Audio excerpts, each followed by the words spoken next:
Liverpool are in crisis, people. Liverpool are in crisis.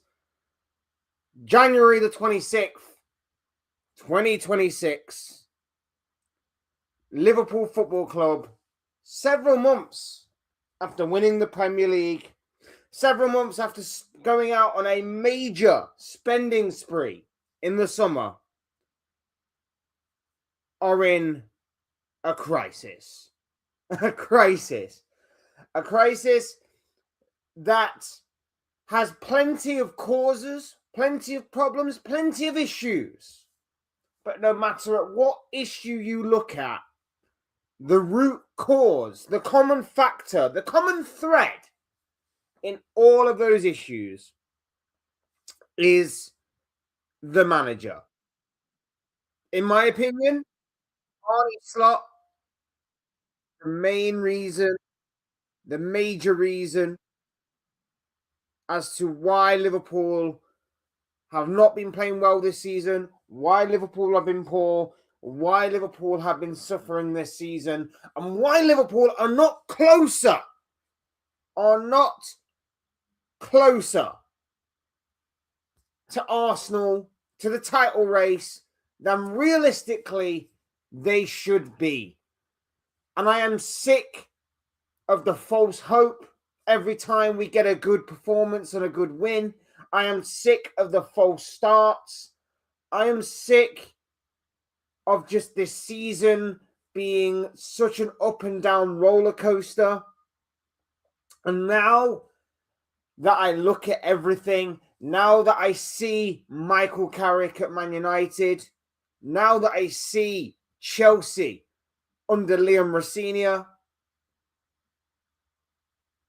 now that I see everybody go up against Liverpool on at least a domestic front, at the very least a domestic front. We'll come to Europe later.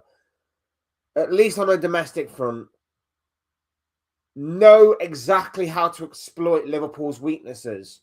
And Liverpool, 95% of the time this season, constantly go back to type rather than their most comfortable, most suitable style or formation that gets everybody playing together, that gets everybody on board, that gets everybody playing to a very good level. I'm done. I am done with this season. Every single time, I am sick of it. I'm sick of the false starts. I'm sick of going back and forth. I'm sick. I mean, I got a cold, but I am sick of this manager constantly being too stubborn to fully change his ways, being too stubborn to fully go against his principles, because every time we have gone against his principles this season, it has worked to great effect. Every time we have gone to his principles, we have struggled. We have flopped. And Saturday against Bournemouth, it was the same old. It wasn't a case of, let's do what we did against Marseille. Let's pick up where we left off against Marseille. It was a case of, what happened against Marseille worked.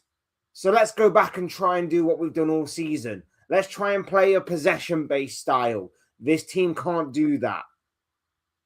Yes, the players have to take accountability. 100%. Players weren't good enough. But this is now 23 Premier League games into the season with 7 Champions League games on the clock, with 2 Carabao Cup games, an FA Cup game, and a Community Shield to boot. And this constantly happens. And you've got to look at the common thread, people. You've got to look at the common thread, in my opinion, and that is Arne Slot. Arne Slot sets the team up. Arne Slot tells them how to play. And if this was one or two individuals, you could maybe say this is not Slot's fault. But this is the vast majority of the team, the vast majority of the squad. This is a squad that is lacking in confidence, lacking in belief, that faces any kind of mild adversity and they crumble. And that relates down to the manager. How do we know this?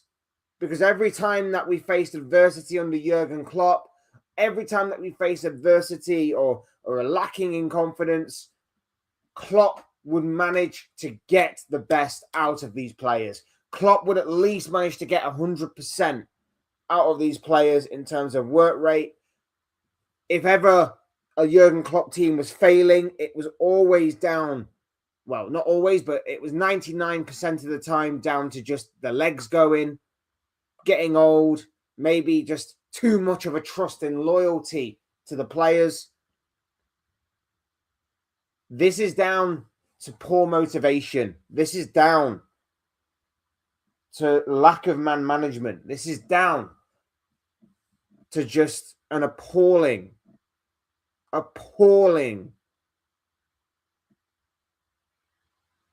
managerial moment. Or not even moment, but a managerial spell that Arne Slot is going through right now. And I don't want to sound disrespectful to the man that got me my 20th Premier League title. Of course not. Of course not. I thank him for those memories. I thank him for last season. But the fact of the matter is that this season, he's taken on a job. He's taken on a situation that is well above and beyond his station. And now he needs to bow out, move on, and we need to move on without him for the best interest of Liverpool Football Club, for the best interest of him as well as a manager.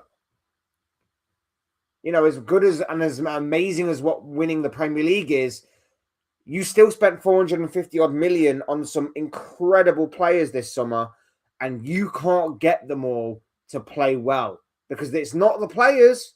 We know these players are good. We know these players are great. We know these players in certain cases are world class.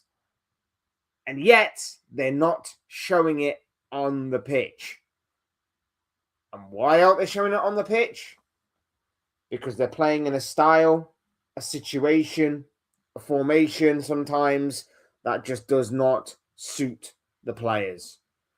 Big up to everybody that's in the building right now. Do me a massive favor. Hit the like button and subscribe if you are new. Both things will always and forever be greatly appreciated. Really do appreciate each and every single one of you being here on this Monday morning. It's a brand new week and brand new, hopefully, optimism. And if everything that is buzzing around on social media right now is anything to go by, this could be a massive start to the week for Liverpool Football Club. If you follow Indy Kyler, look, obviously take what he says with a pinch of salt, but there seems to be a growing, well, depending on obviously who and what you read and everything like that, there seems to be a growing sort of belief in the Liverpool fan base that today could be the day that Arne Slot does indeed get the sack. Read into that what you will with all of Indy's tweets. But that could be the case today. That could be the case today. And it is being said that a certain Xabi Alonso is potentially waiting in the wings to take over. And I, for one, pray and hope that that is the case. But of course, we shall wait and see on that one. As always with these live streams and videos, hit the like button if you haven't already. Subscribe if you're new and want to see more content like this. Both things will always and forever be greatly appreciated. Cannot thank you enough for the love and support on the channel already. You guys are absolutely positively awesome. And hopefully this journey will obviously continue. So yes, if we can get that done, people smashing the like button and subscribing, that would be greatly appreciated from each and every single one of you.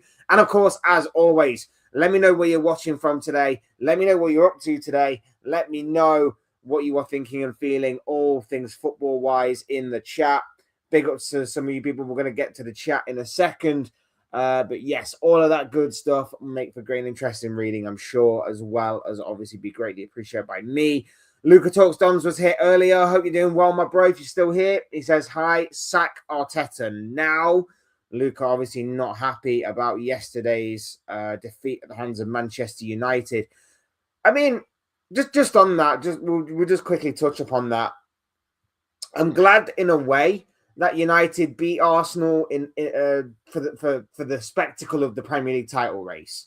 Obviously, it doesn't help Liverpool United winning, and obviously, I never kind of want to see United win, unless obviously it does benefit Liverpool. So I'm not exactly happy in the case of it helps Liverpool, because it really doesn't.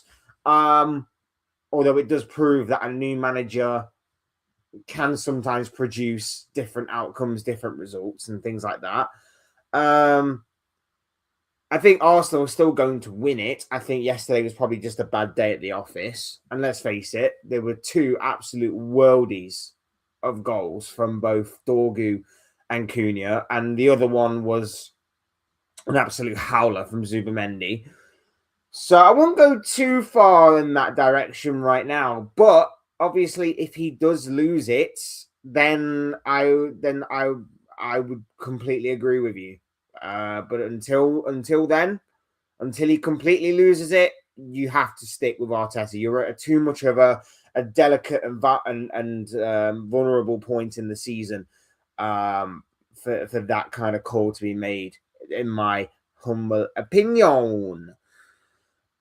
Manchester City winning the league. Arsenal were terrible. Title over. For me, recover from the pain. We need to go on a 5-winning streak. Even more, I'm not confident Leeds away. Do you think we win the next few? I will say you've not looked entirely convincing. Regardless of who you've played in recent games. Like, obviously you drew to us, you weren't amazing, you weren't exactly amazing against bottom of the table Wolverhampton Wanderers either, but at the same time you have been getting results. And like I say, sometimes you just need to get through those moments.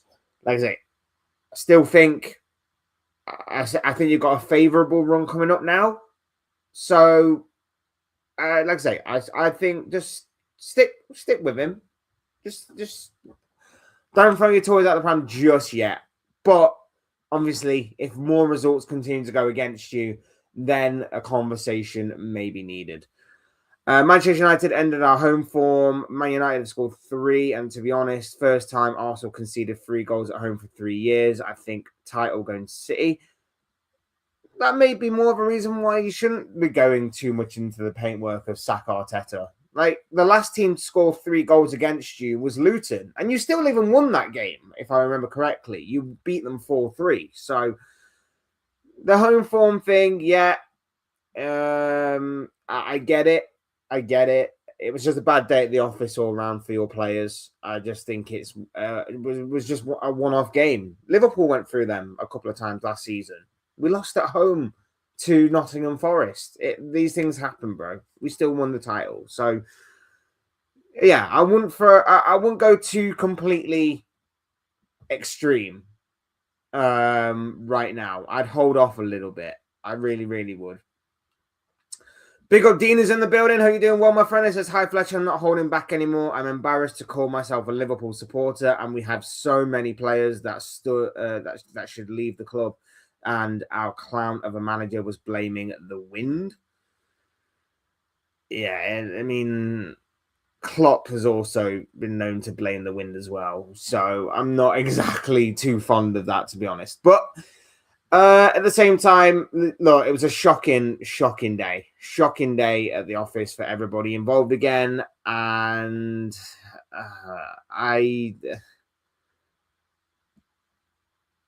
Like I say, I put everything that I wanted to say in my match reaction. It was individual errors by everybody. It was just a bad day at the office all round by everybody. There was only Soberslay, I think, that could leave the pitch with his head held high in terms of in terms of how he played. But yeah, I completely understand what you mean. Uh, Virgil van Dijk isn't it for me. He's a joke. He's been pretty poor. He has been pretty poor. Morning, Fletch. I bet you wasn't looking forward to this. Again, it's a complete contrast to the one we did after Marseille, isn't it? And that's the up and down season that has been Liverpool Football Club. That has been the up and down horror show of Liverpool Football Club this season in terms of how we've gone from really, really good, feeling really confident, to then the next game feeling really low and feeling horrible and depressed. Like that's just it. And if you don't laugh, you cry. I can name a handful of players that ain't good enough to wear the Liverpool jersey this season. 100%. This season, 100%. There have been some really terrible performances. It's just, I just feel like it's a case of we've been so used to playing a certain way that when Slot comes in with his giant sledgehammer and tries to knock it all down and try and rebuild it in his image, it's like, what are you doing? Because the times where we have looked like the Liverpool of last season under Arne Slot, we've looked good. We did it against Madrid. We did it against Inter to a certain extent. We did it against Arsenal to a certain extent. And of course, we did it against Marseille, Frankfurt.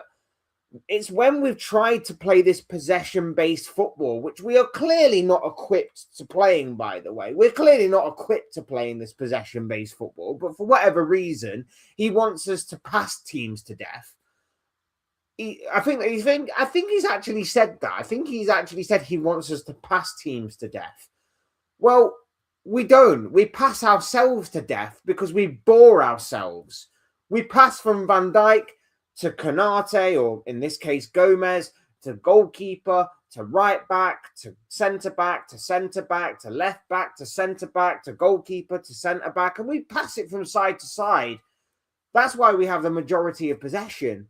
But we don't do anything with it, and we end up boring ourselves and killing ourselves. It's just the way that it has been all season long, and teams have worked that out. We only look dangerous when we play a more counter-attacking style, which is what we're more suited to. We allow opposition to have the ball more. We allow opposition to advance more on us, and then that means that there's gaps that open up. So the likes of Ekatike, Salah, Wirtz, Szoboszlai, and whoever else can actually get on the ball a bit more and start to look a bit more dangerous. It works in that sense. But for whatever reason, Slot does not want to play that way on a consistent enough basis because it goes against his principles. I'm sorry, but sod your principles. Play a way that suits the style of the team. It worked last season because we won the freaking league. So why would you just come in with your giant sledgehammer, knock it all down and go, we're going to rebuild it and I'm going to make it so it's really uncomfortable for each and every single one of you. I'm going to make it so that you're playing in roles that are not suited to you, making you look bad, even though, like I say, we kept the majority of the spine of last season. We may have changed our two fullbacks. We may have changed our main creative number 10, but let's face it, two centre-backs are the same, goalkeeper's the same, midfield for the most part's the same, and our main goal-scoring, attacking, and creative winger is the same. But yet, everything's now changed to a point where I don't recognise the spine of this team anymore. That's not anything down to the players. On a major scale, it is obviously partly down to them. They obviously have to do have to take some accountability for their own performances. Of course they do. But at the same time, Jesus Christ, the common thread here, people, is Arne Slot. It just is. It just is. And you're deluding yourself if you think he's not the problem. Big up Shay's in the building. Lovely to see you here, my friend. He says, how's he still not sacked yet? I've got no idea, bro. But maybe today is the day, if certain reports are to be believed. Did you see HITC 7's YouTube video on Karabag? I have not. I've not seen it. I mean, maybe we are waiting until after the Champions League phase is done to see where we stand in that competition as being maybe the only competition we can win this season. I would probably assume that that competition is actually probably more winnable for Liverpool than the FA Cup. And that's just simply because the European teams seem to give us a bit more respect than what domestic teams do. So maybe we are waiting till after that Karabag game on Wednesday to see where we stand, and maybe then we'll make a decision on Slot. I don't know, but yeah, we've got one more game. We're at home. We're against Karabag. We should win that game. Should, but again, I genuinely don't know. I genuinely don't know. Big up yourself, bro. Glad to have you here with us. Glad to talk football with you as always. Bring back Ben Davies. We need one more centre back. Yeah, that added insult to literal injury on Saturday. Joe Gomez being injured again. But we didn't need or see Mark Gahey as a marketable opportunity in January, did we, Liverpool Football Club? No. Why would we see that as a good opportunity? Everybody and their dog could see exactly what was going to happen. And now we only have two centre-backs going forward, going into the rest of this season, and depending on obviously the extent of Gomez's injury, but it doesn't look good. It doesn't look good. It's an absolute travesty is what it is. An absolute travesty. Is what it is. But again, we have to question. We have to question what we are playing at. We have to question what these decision-making processes at Liverpool Football Club. Because right now it's not looking good. We need centre-backs. And if we don't need them now, we definitely don't need them in the summer. So we might as well get them while we can. Except we've just missed out on a massive opportunity with Mark Gahey, as I previously stated in previous videos and live streams. Mark Gahey was there for the taking, and we missed the boat completely. A horrendous missed opportunity by Liverpool Football Club that we will later come to regret if we're not already regretting it right now. Did you see Adam Wharton transfer rumour today? I did. I'd be excited if he does come in, but I'd be more excited if he was coming in with a different manager that would properly use and nurture his incredible talent. I think he is the perfect midfielder for what we need.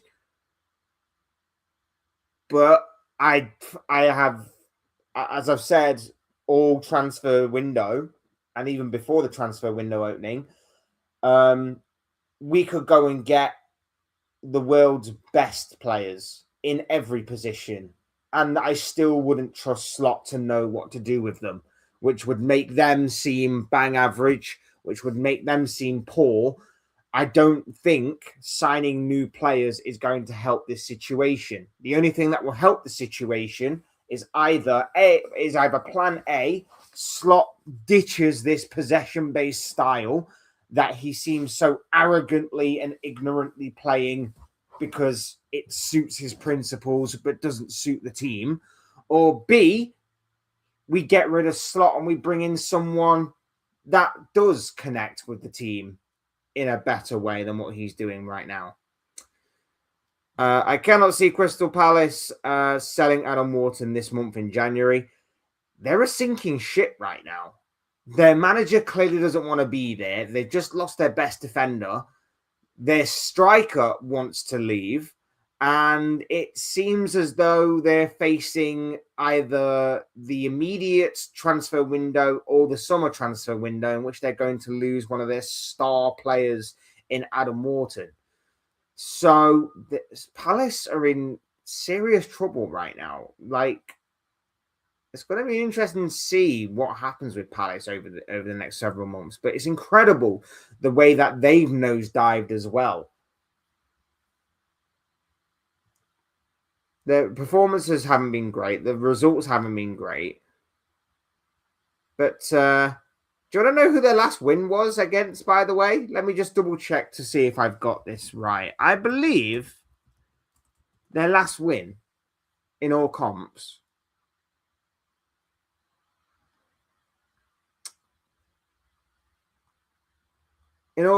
Crystal Palace's last victory that they picked up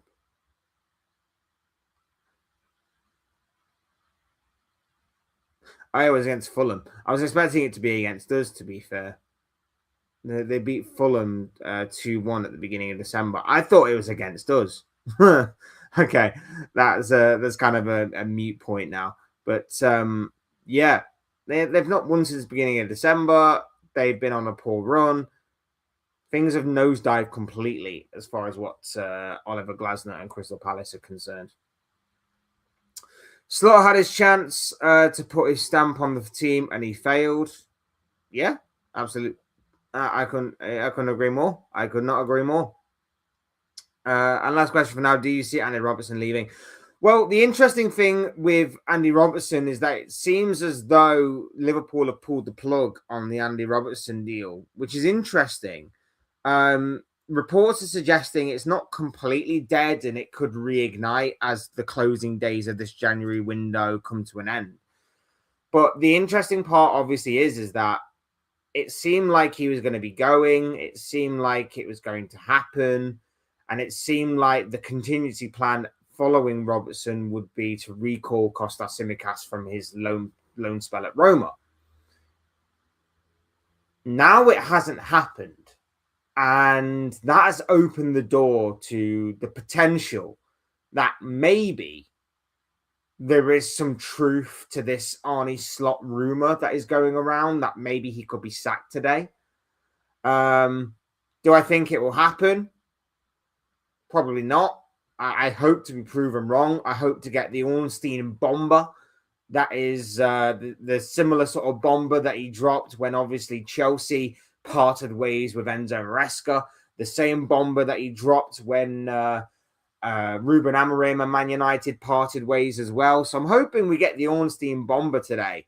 That obviously Slot and Liverpool have parted ways, but you know, that maybe the two things do coincide. Maybe they're two separate issues. Maybe Liverpool looked at the injury to Joe Gomez and basically said, you know what, we can't really risk it. I don't know, but it's an interesting one to say the least. Kostas Tsimikas could return from Greece. Fletch calls him the Greek Scouser. Yeah, he's our Greek Scouser. Interesting to see what happens with Tsimikas, to be fair. It's a brand new day. Yes, it is. Big up the reviewer is in the building. Hope you're doing well. Manchester United, after Fergie, have spent years stacking managers, projects, and it didn't work.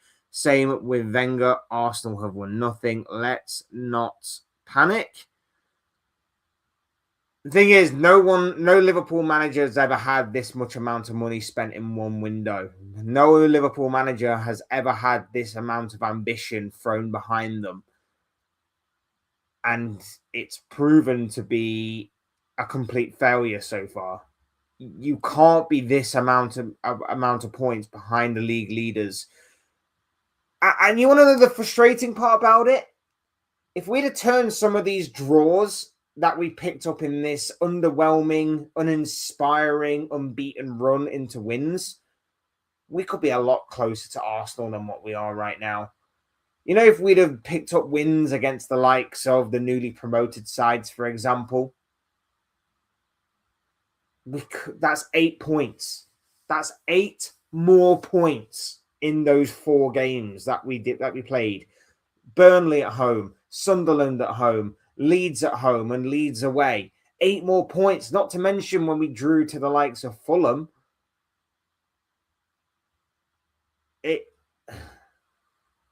It's shocking. It's absolutely shocking. Shocking to go into the season as Premier League champions. Shocking to go into the season having spent 450 odd million, showing incredible signs of ambition. A season that promised so much, had a lot of excitement, a lot of optimism. A season that was bound to make history. And instead, it's been tortured, tampered, harmed by the stubbornness of this manager. And the people upstairs aren't blameless, by the way. As much as obviously we've all praised how amazing the summer was, how incredible it was to see Richard Hughes and Michael Edwards do their thing, do their work, do their business, and get stuff over the line that Liverpool fans have never, ever seen before. The likes of going for Florian Wirtz, followed by going down to the wire for Alexander Isak. We've still needed more, and we still need more. And we knew that going out of the transfer window. But we also know now that Arne Slot is not the man to lead us forward. He's not the man to lead us into this new era at Liverpool.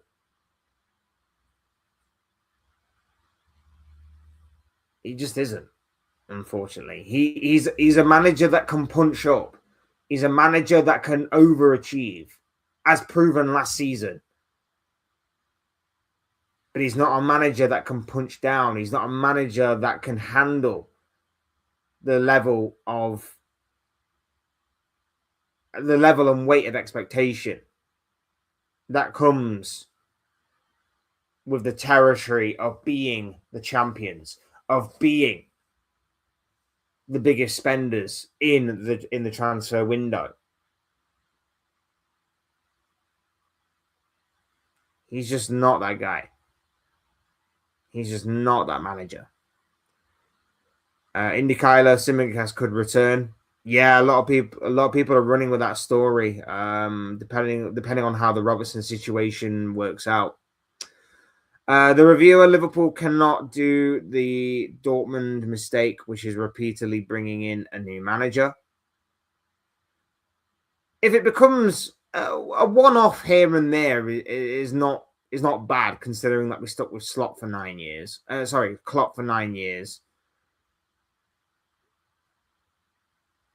understand that. I understand that point. But at the same time, we need to think about what's best for Liverpool Football Club. And what's best for Liverpool Football Club right now is to save the season. We're seeing a potential revival of Man United and Chelsea. Still yet to be proven. But they've started off their new manager bounce, shall we say, at the very least, for right now, in the best possible way. We're currently 6th. We're currently in a Europa League spot. Now, Premier League should get top 5 for Champions League next year. But if they continue to make the progress that they're making, as well as all the other teams that are within a stone's throw of each other in the Premier League table, if this happens, we could miss out on Champions League football. And it could actually turn out that our best possible way of actually getting into next season's Champions League is by winning the Champions League. And as I said on Thursday, that could be a possibility. It could be a possibility. But we would need a massive stroke of luck if that is to happen. And mainly, that stroke of luck involves us dodging the likes of Barcelona, Bayern Munich, and PSG. Because I do feel like with the way that we play in the Champions League this season, we could beat anybody across 2 legs. It would be a struggle. It would be dramatic, but we could. But if we come up to one of them teams, we're getting slapped off the park. We are getting dominated on the park. And then our season's completely over. I don't see us winning the FA Cup. I don't see us winning the Champions League. And then getting Champions League football for next season is in serious, serious jeopardy. At least if we roll the dice, we have a better opportunity, in my opinion, of those things happening. Not a foregone conclusion, obviously. But it puts us in good stead for the here and now and for the future. I'm watching from Southwest London. Big up to you, my bro. Does Indy Kyler work in KFC or used to? That is the rumor that's going around. Seems like he sold his account, though. The reviewer says he agrees to stick with slots. Is it just you don't want to see Liverpool go down the route of chopping and changing managers? Is that the only reason why? I'm just curious to know why anybody is still slot in, other than obviously being a rival fan, because I understand why rival fans would obviously want Slot to stay. But I'm just curious to know if there are some proper slot inners in the Liverpool fan base. What is the reasoning? Is it just because you don't want to maybe see Liverpool chop and change manager? I'm just curious. I just want to know. He ain't gonna get sacked since he blows Mike Edwards Cotwell. Big up to you, my friend. Lovely to have you here with us. I don't even know what to believe anymore. I genuinely don't. When we get Premier League predictions video from this week, you've been a little late in the last week and so. Well, it came out Friday. The one came out Friday. I had enough time. As long as it comes out at least a day before, it's fine. But yeah, I don't know. Is there any Friday games this week? Obviously, we've got Champions League, so there probably isn't a Friday game, to be fair. So it's usually Thursday or Friday. Hughes loves to what? Okay. Guy's a bit crazy. Marseille made us look good. They're horrendous. They're a good. They're a decent side. They are a decent side.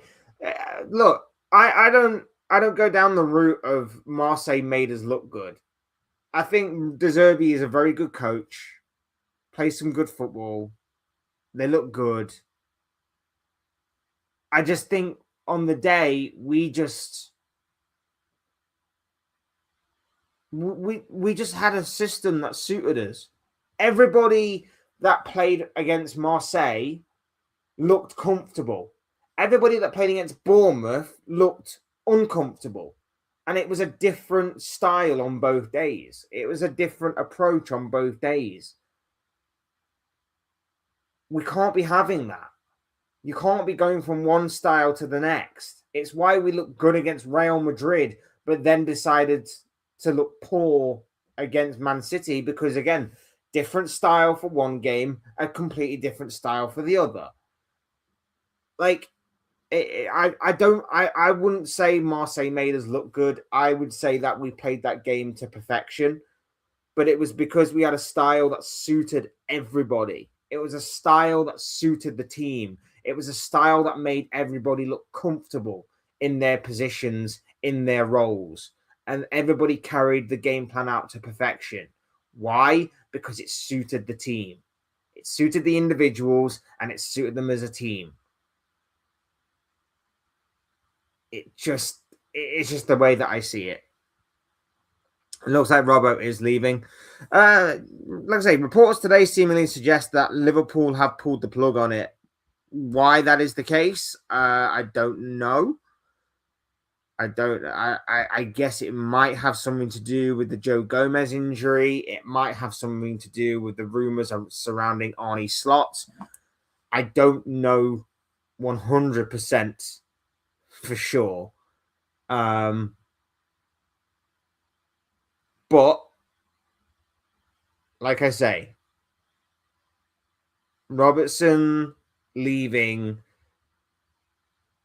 I don't even know. I don't even know anymore, man.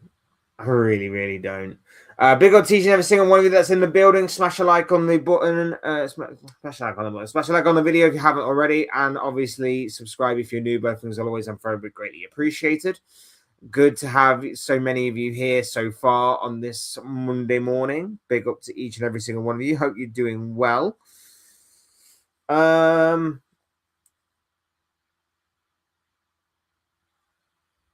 Sorry, just going through a couple of things.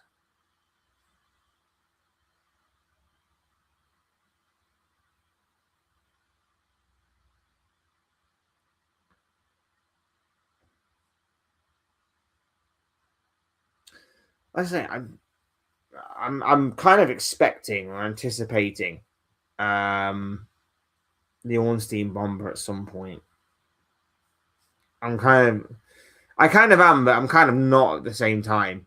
Or I'm kind of expecting Ornstein to put out a tweet or a statement or a report or something that basically says he's got 3 games left to save his career at Liverpool. You know, the typical kind of spiel you get.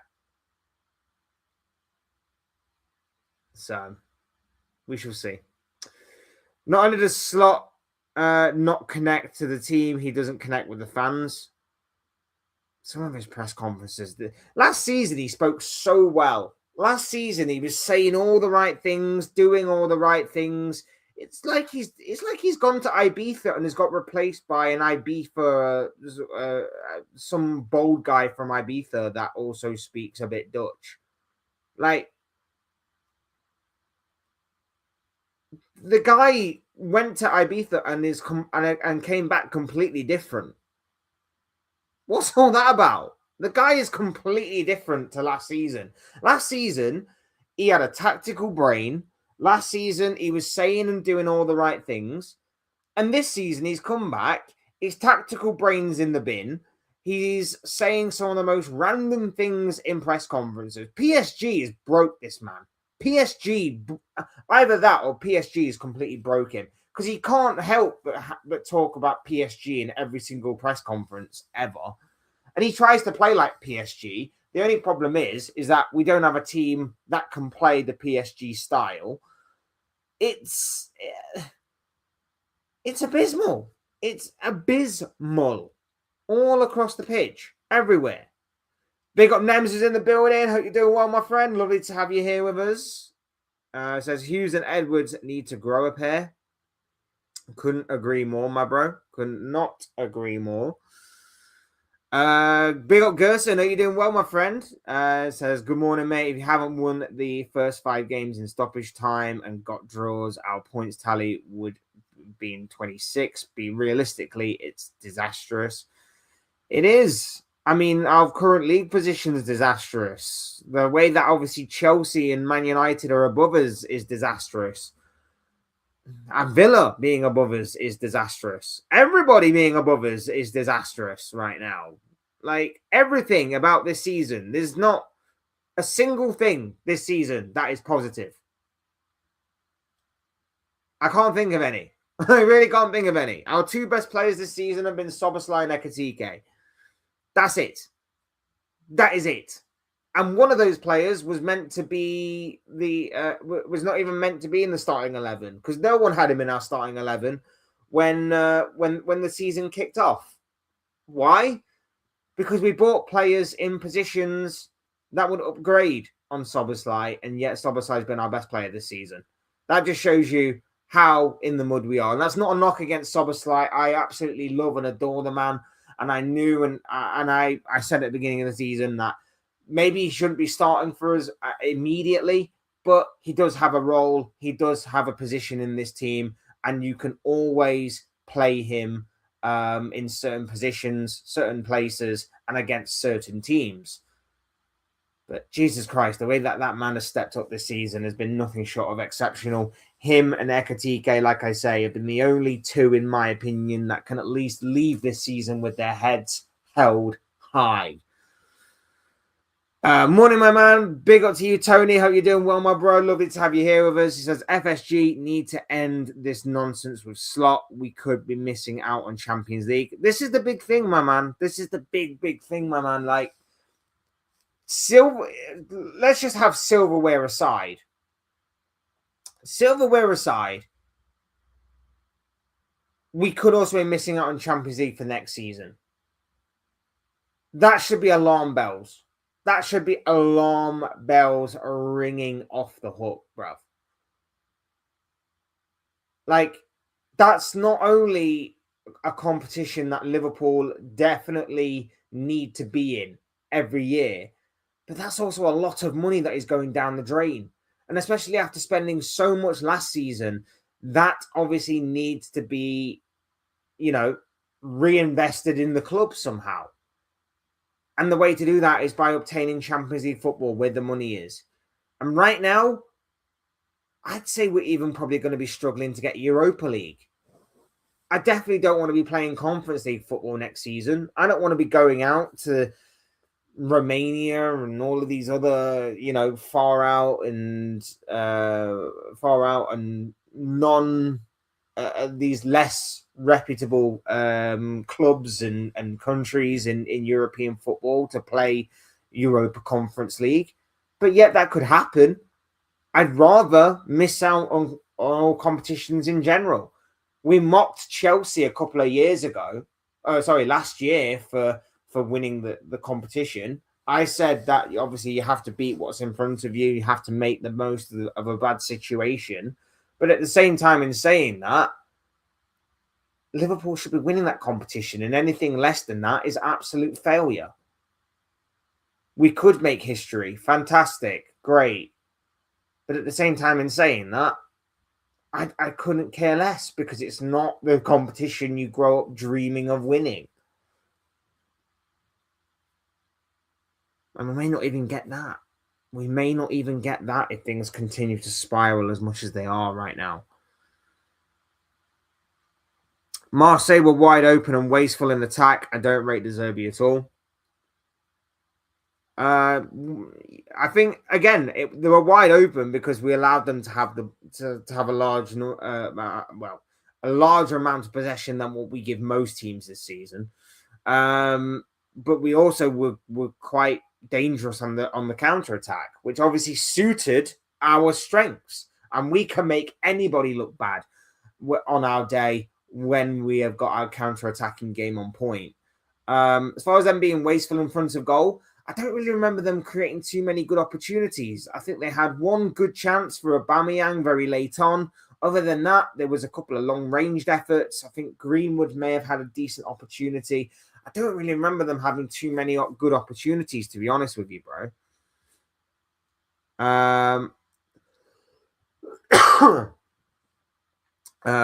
Big up, bro. How you doing? Well, says new manager brings new ideas, new potential problems with players and FSG. Hughes, Edwards, new manager won't fix things overnight. No one's saying it's going to fix us completely. No one is sat here saying that that a new manager is going to fix us completely. And if anybody is saying that, they are deluding themselves. Look at United. Look at Spurs. They can go through manager after manager, and guess what? Nothing changes. But here's the difference. Liverpool are, to an extent, a good run club. We have problems. We have areas that we can improve upon. Of course we can.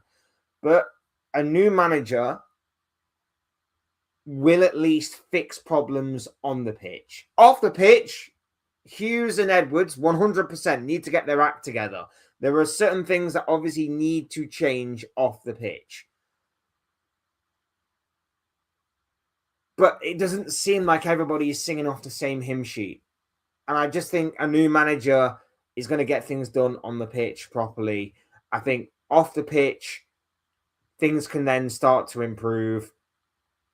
I just think this season, I just think there's been a rift that has gone on behind the scenes. It has to be. There has to be some sort of rift that's opened up behind the scenes between everybody. There seems to be it wasn't that long ago that we were hearing stories about how Arne Slot and Richard Hughes and Michael Edwards were not exactly happy with each other because the club wanted more focus on the youth. Slot didn't want to focus on the youth, such as the likes of Engamoa and Trey and Yoni. So I understand what you're saying. It's not going to be fixed overnight. And we can look at other teams as prime examples of things that don't change just purely based on the manager. But at the same time, it doesn't appear like everybody is working together in this environment. It does seem like things need to change, and a new manager can obviously potentially bring that. If obviously things get worse and they continue, maybe we then look at this in a different light several months, maybe a year or so down the line, and we go, okay, Slot wasn't exactly blameless here, but maybe he wasn't exactly the biggest problem in this football club at that particular time. Maybe it was on the club. Maybe it was on Hughes. Maybe it was on Edwards. Maybe it was on FSG. But we won't know that until we cross that potential bridge. So I understand where you're coming from, though. Grow up is what this person says here. We have a worse squad than last year, and you're wondering why we can't win the league. Were you saying that in the summer? I just want to know, were you saying that in the summer when we were splashing the cash, when we were going a bit crazy, when we were going on this spending spree, the likes of which no Liverpool fan has ever experienced in their lifetime? I just want to know whether or not you were saying that in the summer. Obviously, I'll never know. And even if you say yes, I'll just have to take your word for it. You could obviously be lying to me if you say that. But I just want to know because not many Liverpool fans were saying that from the beginning of the summer. Everyone was saying that Wirtz is an upgrade on Diaz. Isak's an upgrade on Nunes. This player's an upgrade on this player. Kirkes is an upgrade at left back. Frimpong's an upgrade on Trent. This player's an upgrade on this player. So I just want to know if that is the case or not. Because I don't think a lot of people were saying it. You may have been the exception. You may have been in the minority. I don't know. But, like I say, this squad, maybe in certain areas, depth-wise, is maybe not as strong as what we've previously had. But, on paper, it's a pretty damn strong squad. It is a pretty strong squad. It's just not being utilized to the best of its ability. Anyone confident about the Newcastle game? The only bit of confidence that I've got going into it is, thank God it's not at St. James's Park. If this was at St. James's Park, we would definitely get absolutely battered. We would be definitely getting battered. Newcastle's away form, not amazing, but our home form isn't amazing either. This one has probably got another draw written all over it. But then again, I wouldn't be surprised if we get slapped up, to be honest. So we shall see. Arrogance is what this person says here. I would like you to expand on that, my friend. Sack Arteta now, says Luca Talks Dons. By the way, guys, if you haven't already subscribed to Luca Talks Dons, go and subscribe to this guy. He's doing some cool stuff over on his channel. He's talking MK Dons stuff and some Arsenal stuff. So if you want to broaden your footballing horizons, or maybe you are a fan of either MK Dons or Arsenal, then get over there to Luca Talks Dons. Show my brother some love and some support. If Liverpool don't have Champions League next season, then I wouldn't want to be in Europe. Yeah, I get that. I get that mindset. I 100% get that mindset.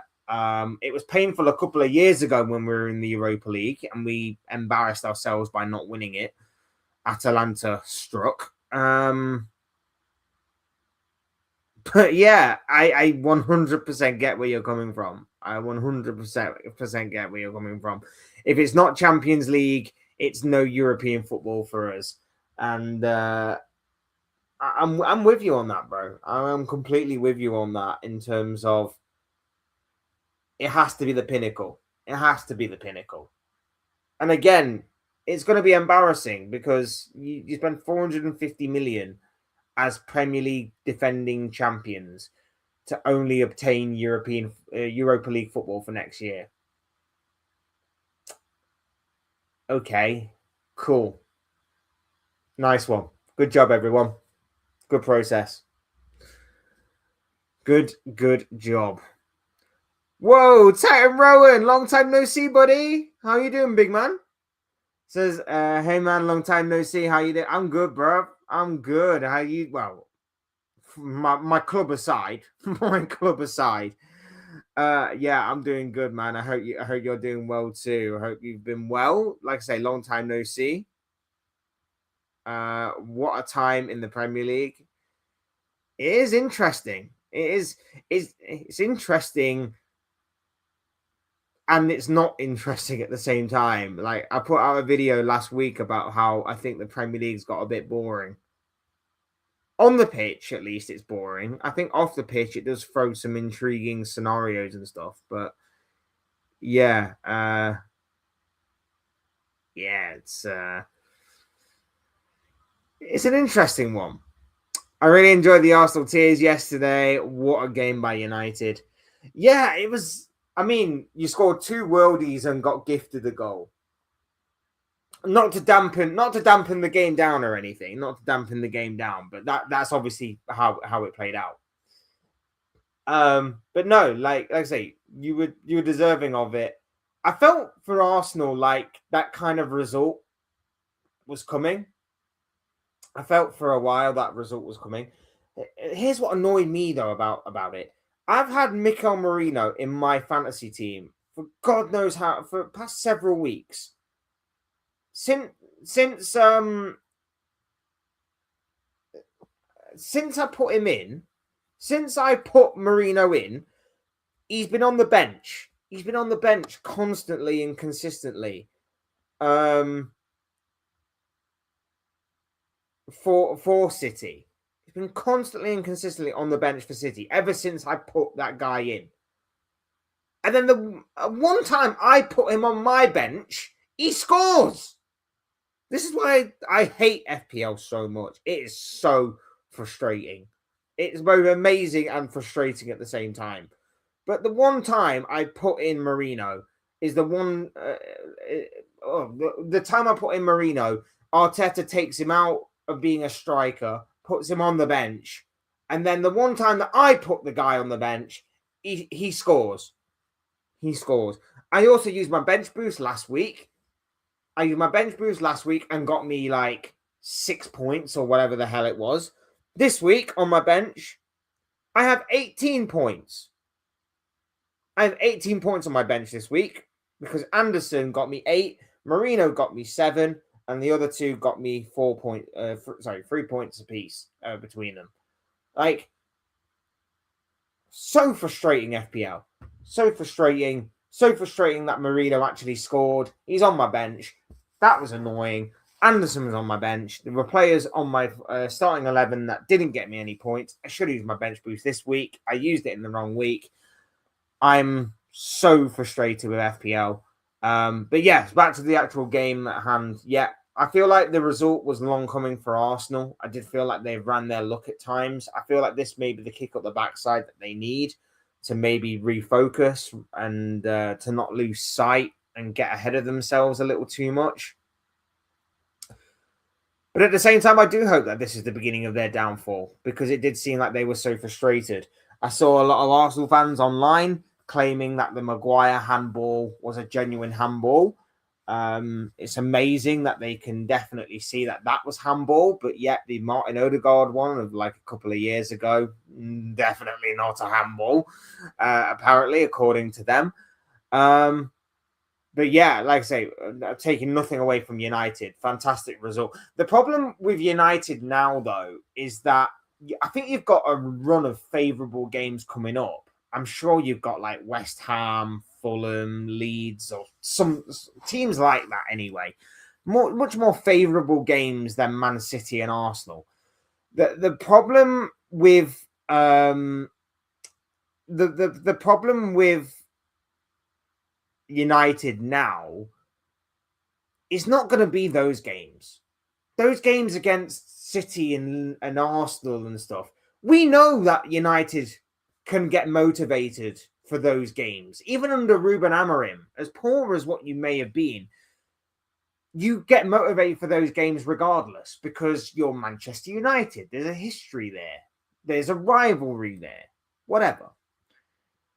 It's going to be about the games against the teams that are in and around you that are really going to be the difference makers, that are really going to test whether or not this new regime right now under Michael Carrick is going to work for the rest of the season or not. Those are the real tough games because you can get motivated for City. You can get motivated for Arsenal. There's rivalry there. There's history there. You weren't also expected to win either of those games. I'd probably bet that a lot of people probably put you not to win at least one or maybe both of those games. So it's okay playing the underdog at Man United, but it's when you're the favourite.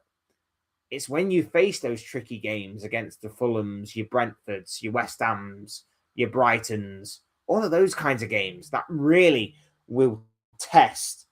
That really will test the Man United regime as we currently know it right now. So that's going to be the big test for United on the horizon. But for right now, look, 2 wins out of 2 for Michael Carrick and 2 big wins at that against fierce rivals. I was kind of expecting a lot of United fans, though, to be as much as they're happy. I was kind of expecting them to be like, you know what? We probably should have lost this game to help Arsenal win the title. Just sort of expecting that a little bit because I don't think anybody's expecting a late charge from United in terms of winning the league, which would be bizarre. But at the same time, I'm sure that they were probably hoping that City and Liverpool wouldn't win the league either. And probably the lesser of the 3 evils is probably Arsenal winning it. So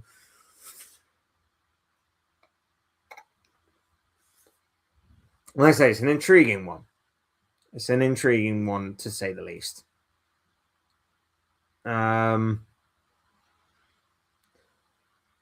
time I joined you guys as champions, what happened? What happened is that Arne Slot got a bit ahead of himself and we took a massive nosedive and we've hit the ground. We have completely hit the ground. Yeah. Opportunistic for you to join us at this opportunity at this time, bro. Opportunistic from you, I have to say.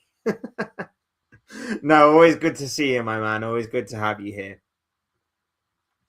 Arteta, 1 billion backing, 7 years, and playing corner FC like the Prem should lock into how illegal their corner is. Like the goalkeeper cannot do anything. New rules should be made. It's strange as well because normally the goalkeeper does get a lot of. I've seen a number of times the goalkeeper normally gets away with it from corners. You know, the goalkeeper normally gets away with so much. Normally gets a lot of leeway in those situations. But past few, I think there was another one that happened not so long ago. I think it might have been on a defender or a goal. I think it might have been on a goalkeeper. I can't remember what game it was now, but a team scored a very similar sort of goal against. I can't remember who it was, but the goalkeeper was claiming it was a foul and claiming like, oh, I couldn't see and got obstructed and held back and all of that stuff. I don't remember who it was now, but it does seem like referees and officials are not giving goalkeepers as much as much as what they were doing in previous times. Because I've seen goalkeepers get away with a lot. By the way, I've seen goalkeepers that have been very minorly impeded or obstructed in some sort of way, shape, or form that have managed to get away with goals being chalked off because of it. I remember even my own club. I remember Alisson against Man City, not last season, but I think the season before, get impeded at a corner, and it seemed extremely soft. It seemed extremely soft, but the referee decided not to give it, and the referee decided to go in favor of Alisson in that situation. But I thought it was very soft. I think I called it out in the match reaction that I did, if I remember correctly. But yeah, like normally goalkeepers do get the benefit of the doubt in those situations, but in that situation he didn't. And what I will say on Arteta and Arsenal, look, I think Arsenal have been the best of the teams this season.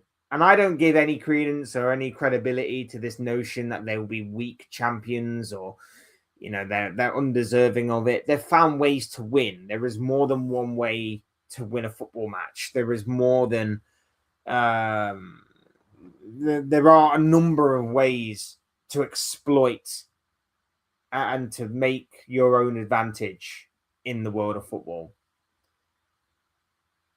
All I say is that if I was an Arsenal fan, how they are playing right now wouldn't exactly be to my personal liking, my personal fondness. That's all I'll say. That is all I will say on now. Like I say, if they go on and win the league by doing it how they want to do it, if he wants to go the whole Frank Sinatra, he did it his way, Arteta, then fine, fair enough. But there's no doubt in my mind that Arsenal were playing better football and they were easier on the eye a couple of years ago, 2 or 3 years ago, than what they are right now. Maybe it's down to how the entire league is. Maybe it's just down to them. I don't know. But I personally liked Arsenal 2 or 3 years ago more than what I do of them right now. And that is having spent more money being thrown at this squad, more time being invested in this manager, and them having the perfect opportunity to go and finally win the league because everybody else has fallen off. And yet, I'm still hoping and praying that at the end of this season, Arsenal still remain trophyless. I'm hoping City win the Carabao Cup, as much as obviously that would be annoying, but it is what it is. I'm hoping Liverpool win the FA Cup, but I doubt it. So I'll go with an underdog story. I'll go with whoever the lowest league team, Macclesfield. We'll go with Macclesfield. We'll go with the team that knocked out Crystal Palace. Macclesfield to win the FA Cup. Champions League wise, again, I'm hoping Liverpool, but don't hold your breath. So I'm hoping definitely not Arsenal. And then in the Premier League, I would love it to be Aston Villa, but I know it's probably not going to be Aston Villa. So it's probably going to have to be Man City again, because if City win anything, who the hell cares? Who the hell cares? Damn, Arteta is confused with his strikers. Where was that £65 million worth of striker who apparently occupies 5 different defenders for everybody else to score? Just saying. That's what they apparently bought him for. Not to score goals or anything. Apparently they bought that striker to occupy about 5 defenders. Okay. Big up Niche fan is in the building. Strange that you've managed to crawl back, isn't it? Where you've been hiding these past several weeks. All of a sudden, you get a couple of big wins under your belt and you're back. Absolute fraudulent behavior, my bro. But I don't know. I'm joking. Good to see you, my man. Love the hair as always. Carrick's at the wheel, and we've just smashed the top 2. Slot's gone in weeks. We're the real Reds, lad. Xabi ain't gonna save you. That's what you think. That's what you think. But you've been wrong so many times before, bro. You've been wrong so many times before. It was only a certain amount of time ago that Ruben Amorim got a couple of wins under his belt, and you were saying the same thing about how Amorim's back and how Amorim's finally getting things right, or whatever it was that you were saying. Anyway, you were bigging him up. Then you disappeared for a few weeks because United's form dipped, and now you're back. Let's see if you're back after Fulham this weekend. Let's see if you're back in a few weeks' time when, maybe results don't quite go according to plan. We shall see, bro. We shall see. True, Fulham next weekend is a real test. Yeah, absolutely. Absolutely. They're on a bit of good form as well, Fulham. Picked up a big win at the weekend. Harry Wilson once again dragging Fulham to a big win. So we shall see how that one goes. It could be an interesting fixture. No, I'd rather want City or Liverpool to win the league. No joke. I really can't stand Arsenal. That's big coming from you as well, considering who you support. So that's really big. I always see it as if City win the league, it's like, who cares? Plus this looming shadow of 115 charges, which, by the way, the mainstream media and everybody else seems to have forgotten about. Fan content, we've not forgot about it, but it seems that everybody else has forgot that City are facing 115 charges, which was meant to have reached some sort of verdict last year, but hasn't, for whatever reason. So I don't know what the hell's going on with that, to be honest, but we shall see. But yeah, I personally don't want Arsenal to win it because certain sections of their fan base are unbearable.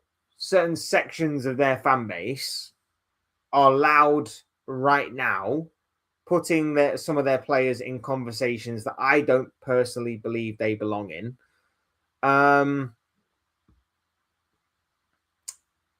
And therefore, that when they eventually do win something of major significance with this current squad, they're going to be even more unbearable. So, yeah, that's my reason. If City win it, it's like, who cares? But if Arsenal win it, I will probably have to go deep sea diving for a good amount of time, just to get out of range of Arsenal fans that are going to be absolutely gassing up Arteta as being one of the greatest of all time, trying to spin this league title about how it's a true fairy tale story, about how he defied the odds, about how the hero eventually got his reward at the end of the story, and making up all other kind of ridiculous notion and BS and stuff like that. So yeah, if that is to actually happen this season, I've got to kind of get out of that kind of realm before Arsenal fans completely lose their minds. We've got Palmer, Belieber, and Wharton incoming. Total spiritual rebirth. Okay, dude. It's nice to know how your EA Sports career mode is coming along. So I always like the update, my bro. So, yeah, big up to you on that one. You've somehow managed to convince Palmer, Belieber, and Wharton to join your EA Sports career mode. That's very good on you. Or are you playing Football Manager? Which one is it? Drop it in the chat, bro. I'd love to know. Glazers spending, Ineos spending big in the summer. Dorgu and Ahmad are now £80 million players. Oh, God, he's reached full delusion. He's reached full delusion, people. He's won a couple of games and he thinks Ahmad and Diallo Sorry, Ahmad and Diallo, they're both the same player. Ahmad and Dorgu are £80 million players. Oh, this is why United fans are the gift that keeps on giving. As proved by Liverpool, just because you spend big does not mean that you are guaranteed anything. And B, if Dorgu and Ahmad are both £80 million players, Jesus Christ, what kind of transfer world are we living in? Because if that's the case, then Kostas Tsimikas is worth at least 50, and Federico Chiesa is, if Ahmad's worth 80, then Federico Chiesa's worth probably 75, 85, somewhere in that ballpark. Like, if we're going off your logic, then that's the case. That is the case. But no, I've missed your delusion, bro. I always like that. That's one of the silver linings of United winning. It's one of the silver linings of United winning is that I can guarantee you'll be here on these streams and you'll be putting in some random deluded BS. I absolutely love it. I love it. By the way, I hope I didn't change the subject of the stream randomly with my questions, bro. Honestly, like, I have a main talking point on every video and live stream that I do. I have a main talking point, but like I say, these videos are as much the viewers' videos as they are mine, and I always enjoy talking football, which is why I do this thing. I always love doing it, and I appreciate the comments, regardless of what they're about. I appreciate the comments. I appreciate the interaction. I appreciate each and every single one of you getting involved, which is why, like I say, I have a main talking point. But if you guys want to talk in a different take it in a different direction, unless of course I've got them like maybe a guest on, and that may be the only time where I kind of want to stick more to the talking point than maybe viewers' questions. But when it's like me and you guys, and we're just talking like back and forth, like, I love it. I love the conversation, and I love where the conversation can go. And it doesn't matter to me, because at the same time, in you saying that, like I say, your season kind of ties into our season right now, because as much as I did enjoy Arsenal losing yesterday, the downside to it is that your win obviously doesn't help Liverpool in terms of the race for Champions League, the same way that obviously Chelsea's win didn't when they beat Crystal Palace earlier in the day. So yeah, it does kind of tie in. So I really do appreciate the interaction. I do appreciate all the questions and everything. And obviously it's great to get your guys' takes as well. And like I say, I encourage the interaction. I encourage everything to do with fan interaction. It's why I do this. I love talking with you, and I love talking football with each and every single one of you. But that doesn't mean we can't venture into other areas as well, whether it's other areas of conversation in the world of football, or whether it's other areas in life as well. Like, you want to tell me what you were up to today? You want to tell me like what you did at the weekend? We can go for it. Absolutely, 100% go for it. It's about building a community, not just purely based on football, about other areas as well. And that's what we're looking to do here. That's what we are, what we're trying to build here. That's the goal. That is the goal.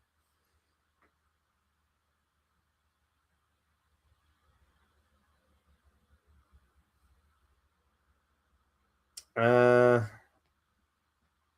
just trying to obviously see if we missed anything in the meantime that we've been live. Like I say, always appreciate the love and support from each and every single one of you. Make sure you're hitting the like button and smashing the subscribe button as well if you haven't done so already. Really do appreciate you all.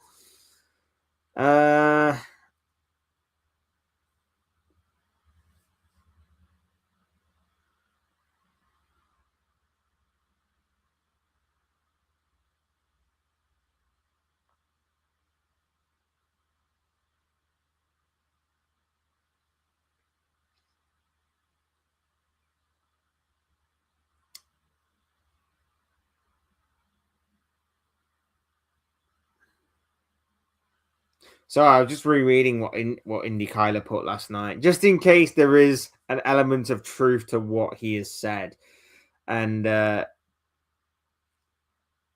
apparently, he says breaking bombshell alert. This was at 10 o'clock last night. Sorry, just quarter to 10 last night. Arne Slot's future to be completely exposed Monday, 10 a.m. morning sharp. Our exclusive high-level source just WhatsApp. Get ready, it's a massive bomb. So, people, we might as well go to at the very least 10 o'clock on this. We might as well at the very least go to 10 o'clock on this and see whether Indy Kyler is has actually got something, or whether or not this is just total BS. What are we thinking? Are we actually going to get something at 10 a.m. today, or is this going to be or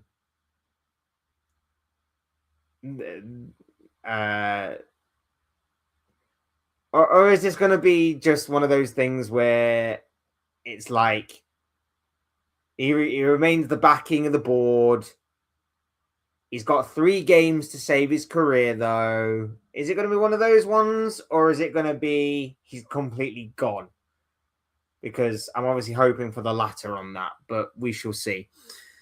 Like the stream, your best Liverpool streamer out there. That's not a compliment, by the way. Cheeky git. Love you, though. You too, man. You too. Like I say, you keep things interesting. When you're around anyway, when United haven't won for a few games, you weirdly disappear for a bit. But whenever, United give you a little bit of hope, you're randomly back, which is interesting. So, yeah, but love you too, man. Love you too. Slot's gone. Getting Indy Kyler are a trusted source. 100% happening. Like I say, he's built up his credibility over the course of the past year. So maybe there is some truth to it. I don't know. We shall see at 10 a.m. We shall see at 10 a.m. if obviously this is the case or not. We shall see at 10 a.m. whether or not there is an element of truth to Indy Kyler's reporting on Slot's future being exposed. Could be a big day for Liverpool then. It could be a big day for Liverpool. Or it could just be business as usual. I'm expecting it to be Karabag. I'm expecting Karabag to be I think I think it would be one of those things where it's like, Karabag, if he wins against Karabag, he'll have 3 games in the Premier League or whatever to save his career. I think if we lose to Karabag and we lose out on automatic qualification to the round of 16 and we have to play those 2 extra games, I think it could potentially be a case of,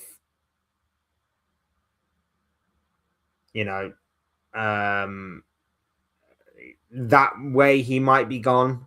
He might be gone then. I don't know.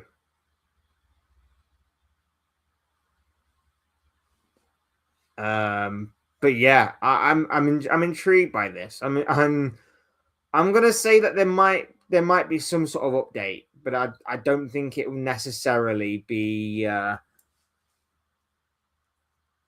don't necessarily think it will be the one update that we're all looking for.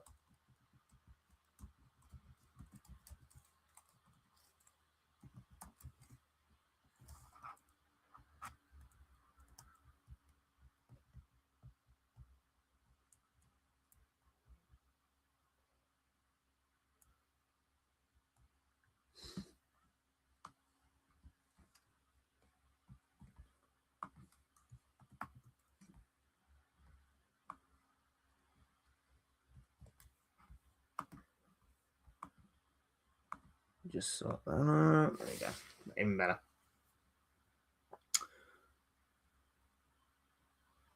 I think it's BS. Fletch Slot will be Liverpool manager until the end of the season.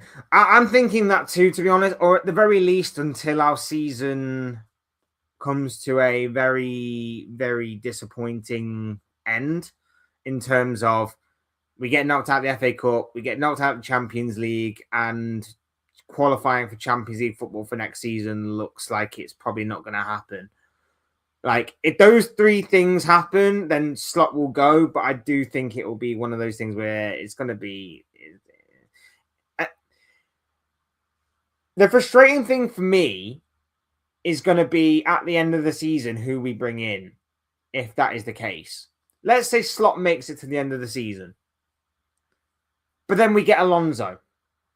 What was the point in waiting to the end of the season when we could have done it now? What's the point? It doesn't make any sense. Like, why not just go for it now? Like, the way that I see this whole Alonso thing is Xabi Alonso was your top target after Jurgen Klopp. When Jurgen Klopp left, you wanted Xabi Alonso. You reportedly did everything in your power to try and convince him to leave Bayer Leverkusen. But the problem is that Xabi Alonso wanted to stay in Germany to A, perfect his craft even more so, and B, because he was waiting for the Real Madrid job. And to be fair, I can understand why that would be the case. I can fully get on board and respect the decision of Xabi Alonso in that particular moment. Okay? That's fine. Fair enough.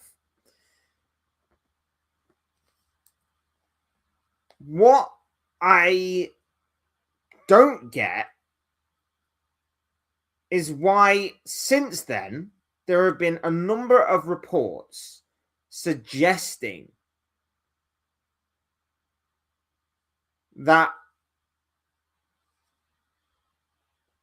you still admire Alonso, you still would want Alonso if he became available. It could speed things up in terms of deciding the future and fate of Arne Slot.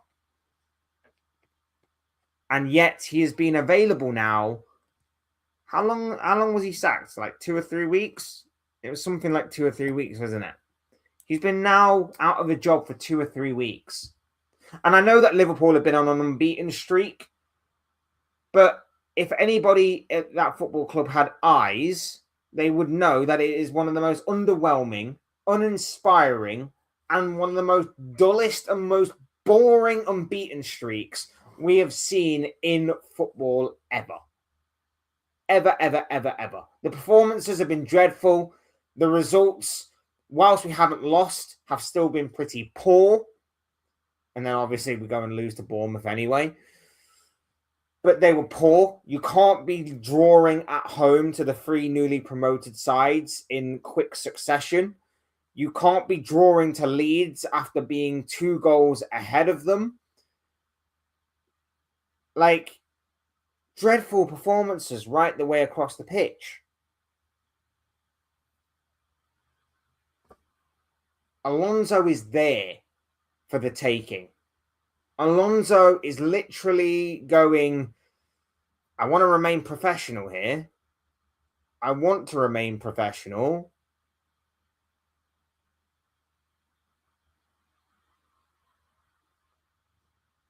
But I'm kind of at the same time telling you, I'm free, come and get me. That's pretty much what Alonso is seemingly, to me at least, practically saying. Why are we waiting around? Why are we waiting around? Especially because, in my opinion, and I said this the other day as well, the way that I look at Man City, for example, in the case of Manchester City, City and Guardiola could be parting ways at the end of this very season. I think it's more likely to be done if, obviously, Guardiola and City manage to somehow win the Premier League. If that is to be the case, I think Guardiola would like to go out on top. and that's possibly why why he may decide to leave this season. If obviously he decides to see out the rest of his contract, then he'll go next season. But the case will be is there is a good opportunity there for Alonso to potentially go to Man City as well, if that is the case.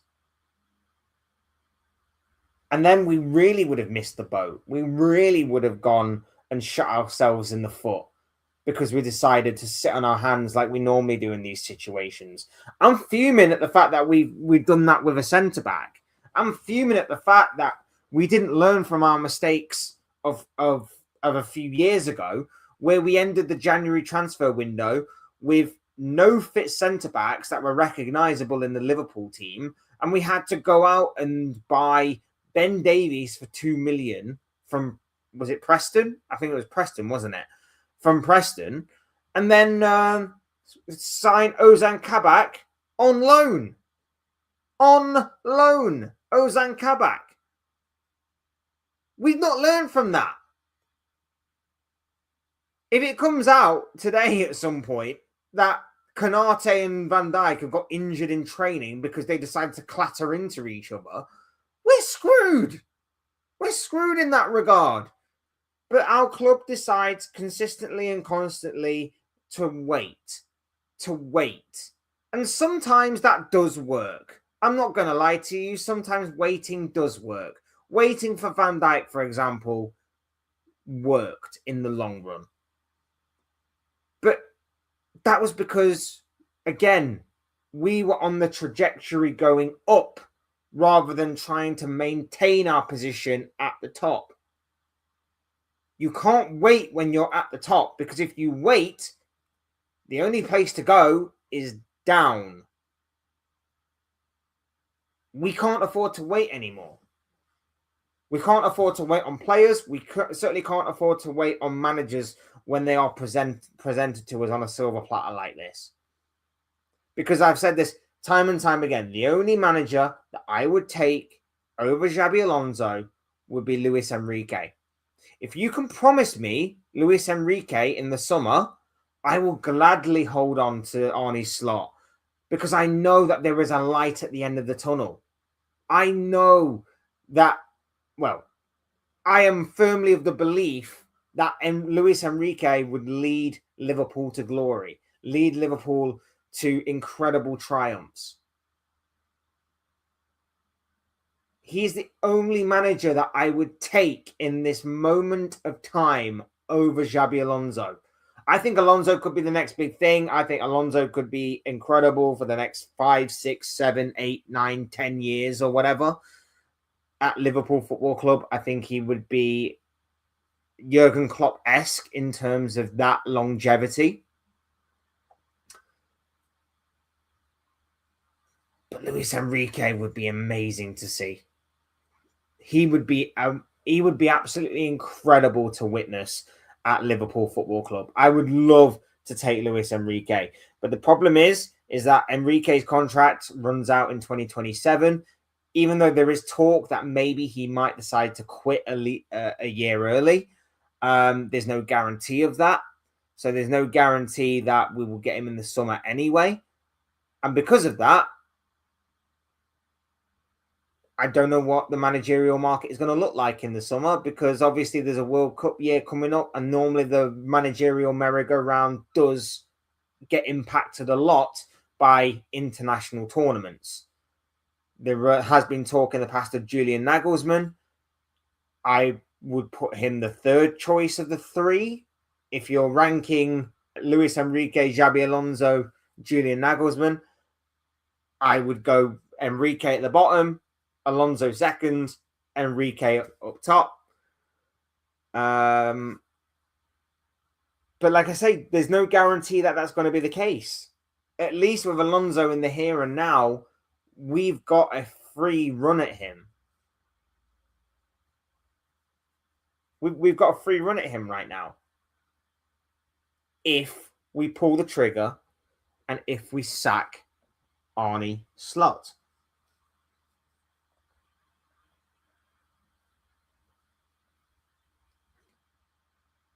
But like I say, there's no guarantee on that. There's no guarantee.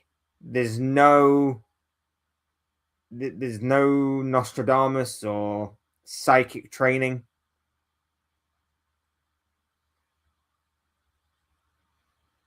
We shall see. We shall see. Xabi going to overcoach and get the boot as well.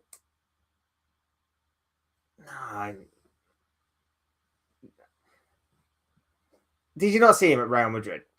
Did you not see him at Bayer Leverkusen? This guy will work. This guy will work at Liverpool. He managed to rejuvenate Granit Xhaka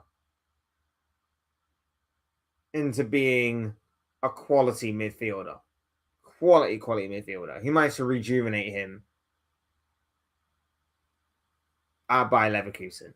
He led Bayer Leverkusen to a unbeaten run domestically that saw them win both the German domestic cup and the German league, and they were one away from doing a treble of sorts by winning the Europa League. They were one game away. If obviously that Atalanta game and Ademola Lookman had gone a completely different way, Bayern could have had 3 trophies that season in comparison to the 2 that they picked up. He was incredible. And even during his short time at Real Madrid, a 70% win record at Real Madrid is nothing to be sniffed at. The problem with Alonso is that his management style, his way of doing things, completely contrasted with what Real Madrid is, what Real Madrid wanted. It just wasn't a good fit. It just was not a good fit. Because the players at that football club are way more important than the manager. And it doesn't matter. It doesn't matter the players. Like, there's no real forethought at Real Madrid to kind of blend as a team. The idea is that they are more individuals that the manager just has to put out on the pitch and make it work. At least at every other club, there's more of a structure to it. There's more of a knowledge and know-how. There's more of a sort of idea of being on the same page as to what the identity is and what they are like going forward. With Real Madrid, it's basically, here's your players that we've signed for you. Go out there and make it work. You have to adapt to the players rather than the players having to adapt to you somewhat. It just was not a good enough fit, in my opinion, Real Madrid and Xabi Alonso. But Xabi Alonso and Liverpool, on the other hand, perfect fit, in my opinion. Perfect fit. The way that he plays, the way that he can get probably the best out of the likes of Jeremy Frimpong again and Florian Wirtz, like he did at Bayer Leverkusen. He's still young. He's still a young manager, so I'm not expecting. I'm not expecting perfection right off the bat. I'm not expecting him to be making perfect decisions or to be right 100% of the time, because he's still a relatively young manager. So I am expecting there to be some bumps in the road. Of course I am. But in terms of being a manager that you can be proud of, in terms of being a manager that has a style, has an identity, can play good football, can win games, knows how to win games. I mean, you look at some of the ways that them Bayer Leverkusen players were winning games during that unbeaten season. They were going into the final 5 minutes of games in injury time, being 2-1, 3-2, I think maybe even like 2-0 down or something. And they were still getting stuff out of the games. They were getting points and even wins out of the games, despite being 1 or 2 goals down within the final 10 minutes of the game. If you talk about late drama, Xabi Alonso's Bayer Leverkusen that season in the Champions League and the Bundesliga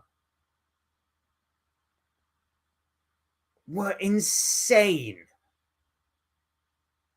They were insane.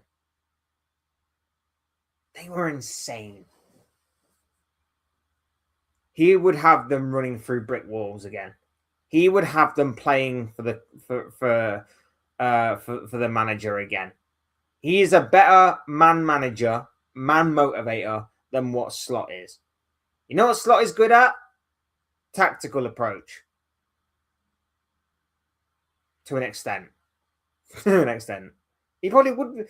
Slot probably would be good for Real Madrid. He probably would be. Leave the players to it. Just go out there, get the job done on the pitch. Maybe we could swap in that regard. Indy has tweeted, by the way. He says, exclusive. Xabi Alonso reps meeting. Request for elite targets. Senior player concerns. Slot decision imminent. Gerrard ready to step in short term. Liverpool met Xabi Alonso's representatives on Friday in a secret location in Spain. They discussed finer details of Alonso's tactics and summer transfer targets with requests from Mickey van der Ven, Adam Wharton, Bradley Barcola, and Michael Elise. Liverpool's football operations team has decided Arne Slot will not be the manager next season, with certain senior players expressing concerns to senior officials. Steven Gerrard is ready to take the job on a short-term contract if asked, and meetings have already taken place. Let's take Indy's word as gospel here. It's interesting that obviously Barcola, Elise's name has been mentioned. We know that obviously Liverpool hold a lot of interest in them. Could be massive in terms of another massive spending spree in the summer. But again, it does not address the centre-back area that we desperately need. But at the same time, those are intriguing and exciting signings. And, you know, as much as obviously it didn't say anything about a certain Mohamed Salah, you would probably assume that if you are bringing in those two wingers and you're planning on spending a lot of money in the summer, that could be aided by the sale of Mohamed Salah to Saudi. So it's possible that could happen as well. It seems as though one way or another, Slot will not be here next season. That's what Indy's saying, but they don't know when it could happen. Slot could be sacked, as they put it, imminently, or it could be at the end of the season. My money would probably be on the end of the season, or at least up until everything falls apart for Liverpool and there's no hope of saving or repairing our season.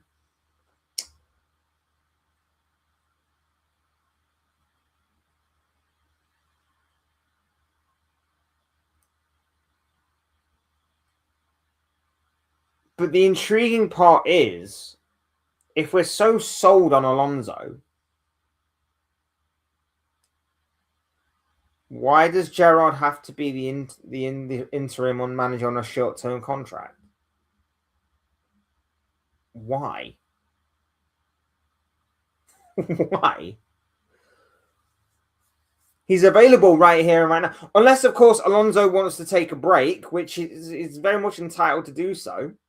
If it's coming from Alonso that he wants to take a break and he's not ready to come back to football until the end of the season, fine, fair enough. But I don't know, man. I don't know. But either way, it's an intriguing update.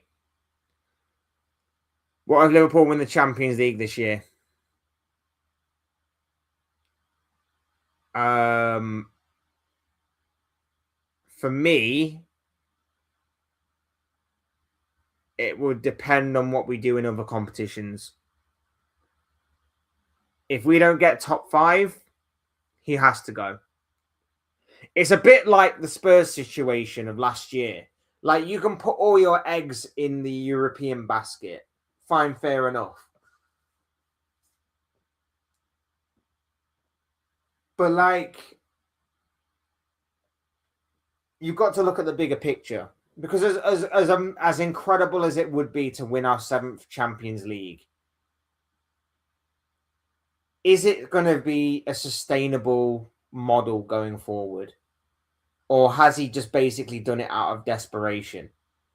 What we saw from Ange and Tottenham last season was Ange abandon his principles in order to secure a trophy, in order to win the Europa League, to obviously keep intact that sort of, if I'm here for 2 years, I always win something in my second year. That kind of quote that he made. He abandoned his principles. He abandoned his philosophy just to keep that line, that line intact. That's exactly what he did.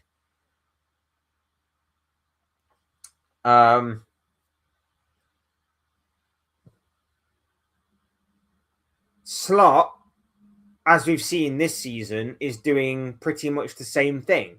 Now, whether or not he'll win the Champions League by doing it, I don't know. I don't think he will necessarily, but it's not out of the realms of possibility to ever write off Liverpool in these scenarios. But at the same time, in saying that, like I say, he's abandoned his principles in Europe because every Premier League game week, he wants to play possession-based football, which doesn't work. But in the Champions League, he's willing to be more solid defensively by dropping the line back a little deeper. He's prepared to give the opposition more of the ball, and he's prepared to let his team be more counter-attacking than he is in the Premier League. And so far, that's kind of working. It worked against Real Madrid. It worked against Inter. It worked against, obviously, likes of Frankfurt and obviously more recently, Marseille. It works.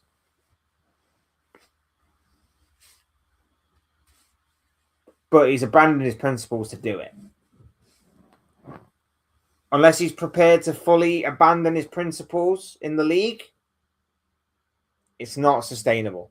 It's not sustainable if he keeps on obviously chopping and changing, going back and forth over these two styles. It's not.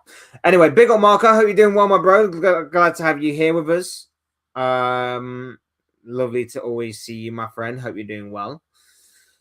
I think Liverpool should stay in touch with Alonso, and if Alonso wants a longer hiatus, like an extra year, it's fine. Neither Alonso or Liverpool should be rushed into making a decision and keep Slot for now. The only problem with that is I would somewhat agree with you if we hadn't have signed both Van Dijk and Salah on mega money, lucrative contracts. They're not exactly getting any younger, and I would have liked to have seen Liverpool properly maximize this past year, and obviously the next year going forward into their contracts to the best of their ability to try and win them as much as they could before eventually they ride off into the sunset and go wherever, whether it's Salah going to Saudi or whether Van Dijk's going to be retiring, or maybe he goes off somewhere and joins another club. Maybe he goes back to Holland or the Netherlands or somewhere. I don't know. But either way, like, I would have really liked to have properly maximized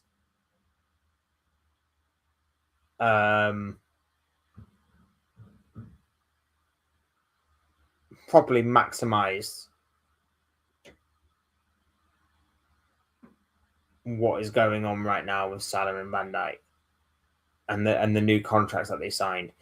But obviously, this season, at the very least, we're not going to be doing that.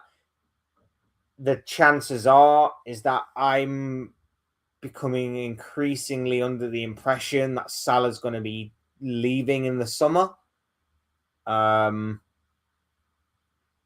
feel like we're probably going to get a announcement from Salah in the next few months to say that this is probably going to be his final year. He's agreed to leave the club so that the fans can give him the proper send-off that he deserves. I'm not saying that's definitely going to happen. I'm just saying I'm becoming more and more convinced that could potentially happen.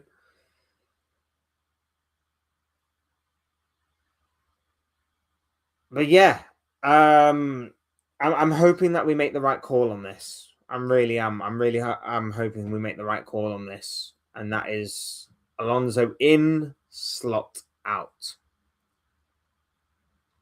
How many Real Madrid treat? I can't even speak. I can't speak. How Real Madrid treated Alonso was utterly disgusting. By the way, he was getting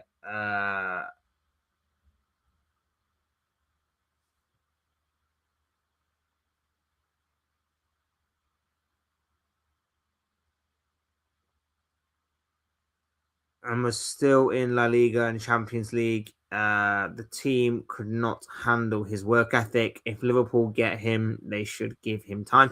I mean, 100%. Like I say, I just don't think it was a good enough fit. I think when you look at his man management style in comparison to Real Madrid, when you look at his tactics and philosophy in terms of Real Madrid, it just wasn't a good fit.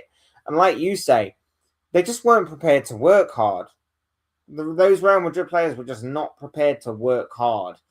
They wanted it easy. They wanted the easy life, and they weren't prepared to do it. And it's not for the first time that we've seen a bunch of superstars not work with the right tactical approach. Look at Messi, Mbappe, and Neymar when working with Mauricio Pochettino. Everybody knew that Pochettino's style was not going to work for those three players in particular, because you press from the front. Pochettino likes a style that press from the front, which is why the likes of Kane and Son worked so well for him.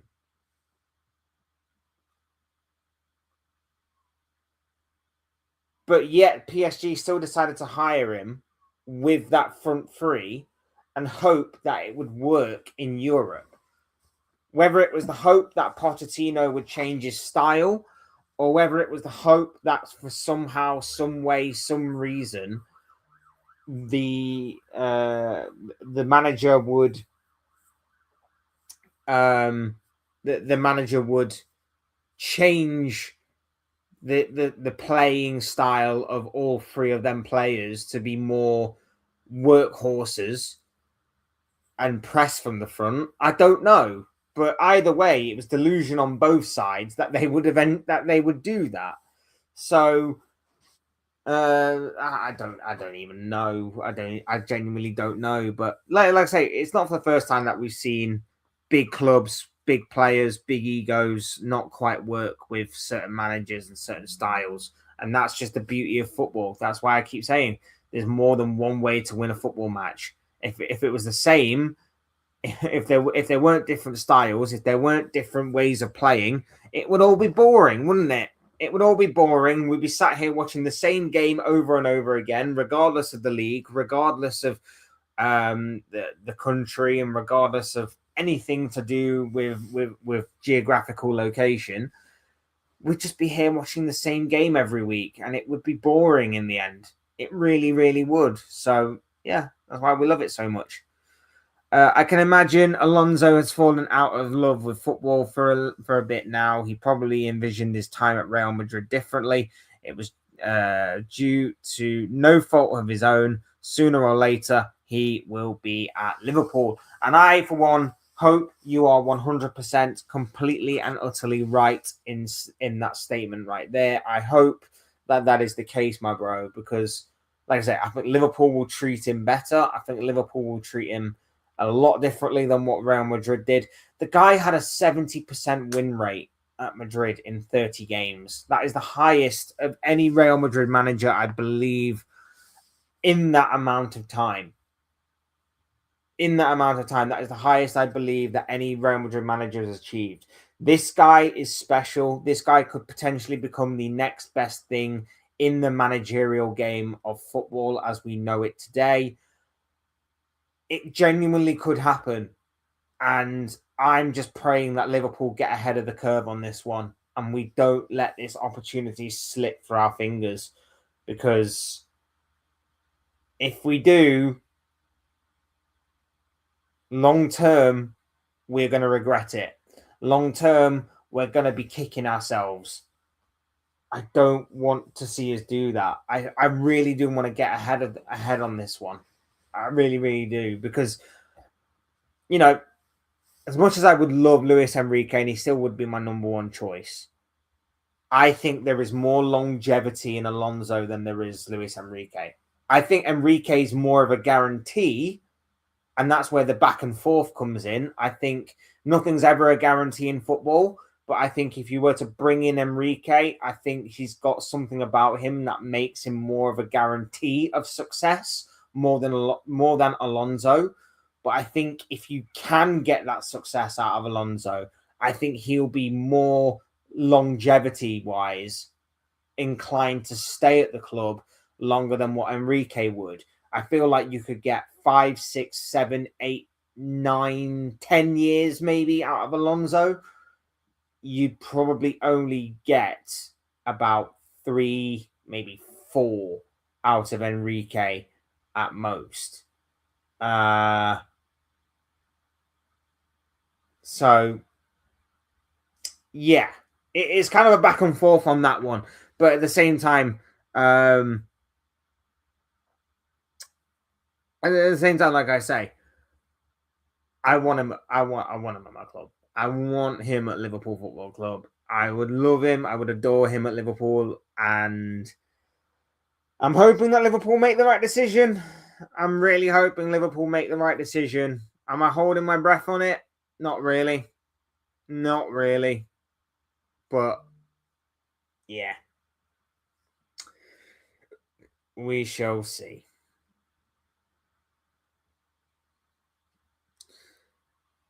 Big up to He Who Dares Adele. Big up the Only Fools and Horses reference. Absolutely love it. Liverpool have won, mate. We're terrible. We're terrible right now. No one's denying it. No one's denying it. But a big kick up the backside that this side could really do with would be a changing of the manager, fresh ideas, different voice, and maybe a manager that connects more with this group of players, connects more with the group of players, understands them more, and is able to make them feel more comfortable in a setup and a side that is in desperate need of some stability right now. Hopefully we'll have something positive today. Let's hope. At some point, bro. At some point. I don't think they'll make a decision until after Karabag. I think the Karabag game has got a lot riding on it. Obviously, we need to win to guarantee ourselves into the round of 16 stage of the Champions League. So I think if there is to be an announcement, it will come after that game.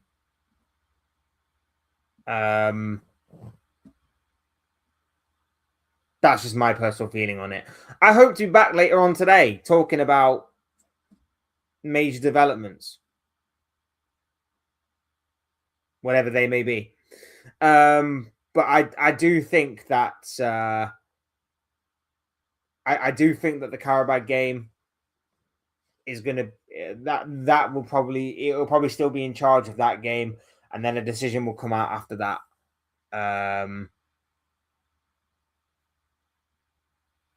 That will be the game. We're guaranteeing ourselves into the round of 16 stage is probably going to be the big thing for Liverpool right now. And I don't necessarily think like I say, I don't think they'd want to jeopardize that by throwing a new manager in at the deep end in that regard. Because obviously, there's a slight possibility that we may have. Obviously, we're not going to fall out of the Champions League spaces in terms of we're at least guaranteed into the knockouts to the knockout stages, but we'd obviously want to get there at the first time of asking rather than have to play 2 extra games just to potentially get there, because there's no guarantee who we're going to be facing in the knockout to the knockout stages. So I think it will be after the Carabao game, personally. I think it will be. Gerrard till the end of the season, and then Alonso should be the play. I mean, the only way that works is if obviously Alonso doesn't want to jump straight back into management. If he wants that break till the end of the season, then fair enough. If he's ready to go for the here and now, though, why are we waiting till the end of the season? Like I say, he's available now, and he was Liverpool's top target when Jurgen Klopp left a couple of years ago. So what are we waiting around for? What are we waiting around for? It doesn't make any sense to me. Banking on winning the Champions League is mental. Yeah. I mean, it's not impossible. Don't get me wrong. I'm not saying that it's impossible for Liverpool to win the Champions League this year, but it is extremely unlikely. It is extremely unlikely. I get that point. Yeah.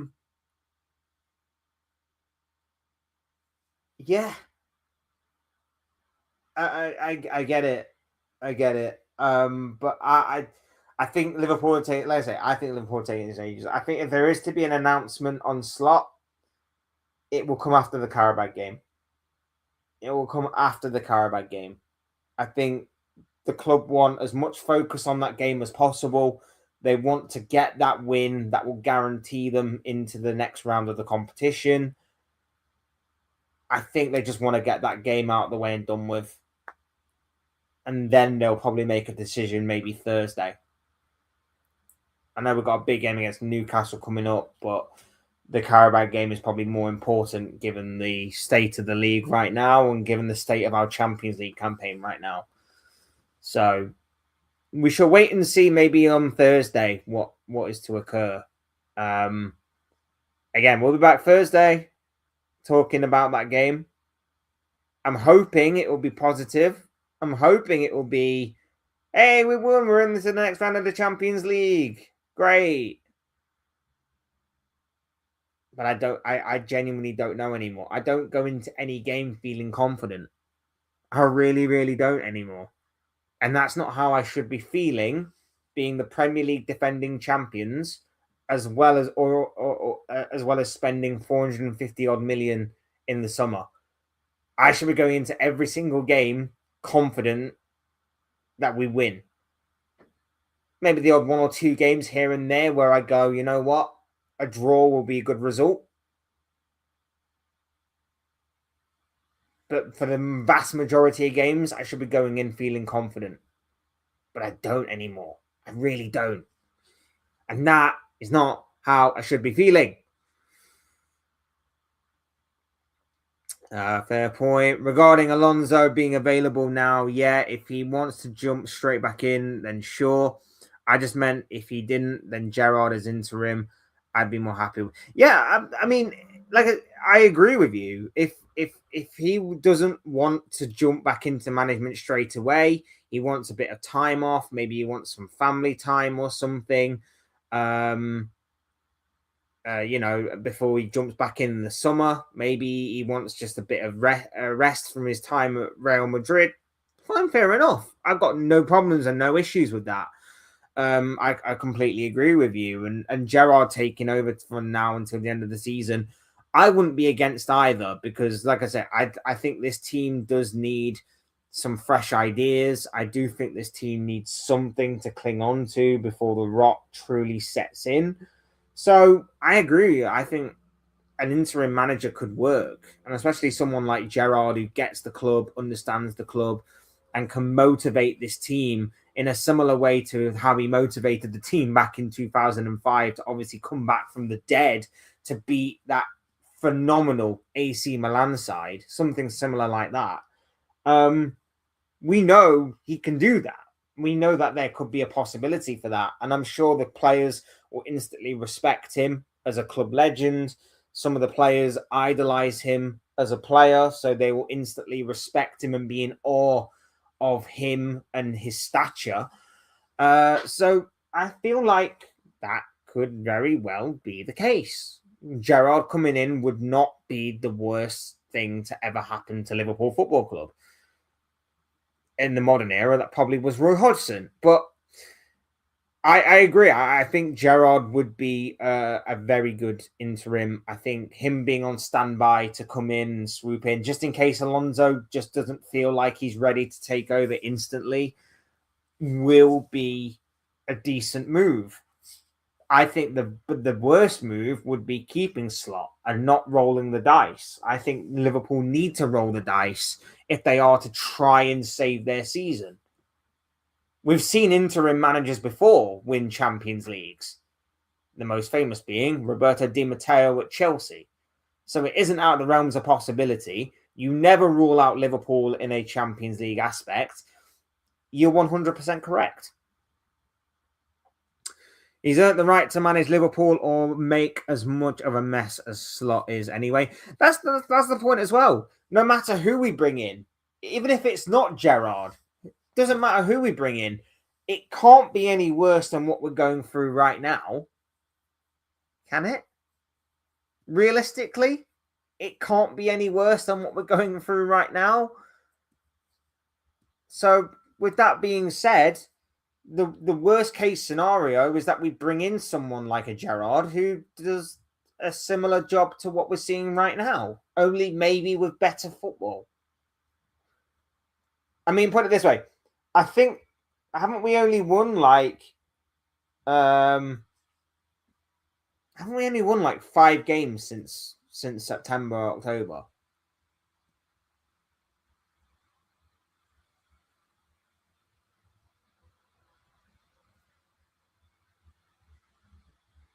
I think we've only won like 5 or 6 games since the beginning of October, end of September, somewhere around about there.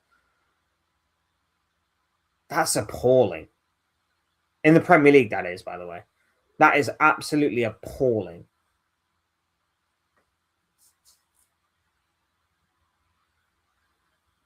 But yeah, it is what it is when you've got a manager who decides to chop and change between competitions for whatever reason, and finds a system that suits the players, finds a system that makes the players comfortable, but yet decides, actually, we're not going to do that. We're going to do it my way instead, which has been proven to not work.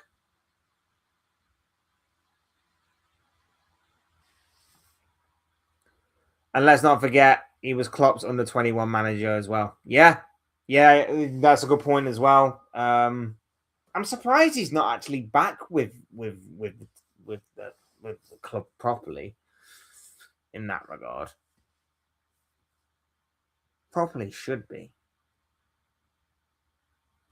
He should have been higher up anyway. But Yeah, I do feel like there is a spot for him at some point. It's awful, mate. I don't watch our games anymore. I refuse. Rather watch paint dry. Yeah, I'd rather do that. Rather watch the grass grow. Rather do anything other than watch Liverpool right now. Like, we're so dead. We're so dead to watch. We're so pedestrian. We're so boring. We knock the ball from side to side, trying to put the opposition to sleep. And instead, we put ourselves to sleep. There's no intensity. There's no tenacity to our play. There's very little. There's very little to enjoy about this current this current Liverpool team. There's very little to enjoy. And I can't anymore. Like, I can't watch this anymore. We were good against Marseille. At least we had a bit more intensity about us. But we don't show that consistently. There's no sustainability there. It's just we'll turn up for a game in the Champions League and then we'll go right back to type in the Premier League. I want to see us play with a bit more of a swagger, a bit more confidence, a bit more of an intensity to our play. We have the players to attempt to do that. We just don't use them enough. We don't utilize it enough. And I think, like I say, new manager comes in, shakes the team up a bit, starts playing some good football. I've always said I can handle not winning games if we play well in them. If we play well and lose, I can at least say, you know what? Players just weren't good enough today.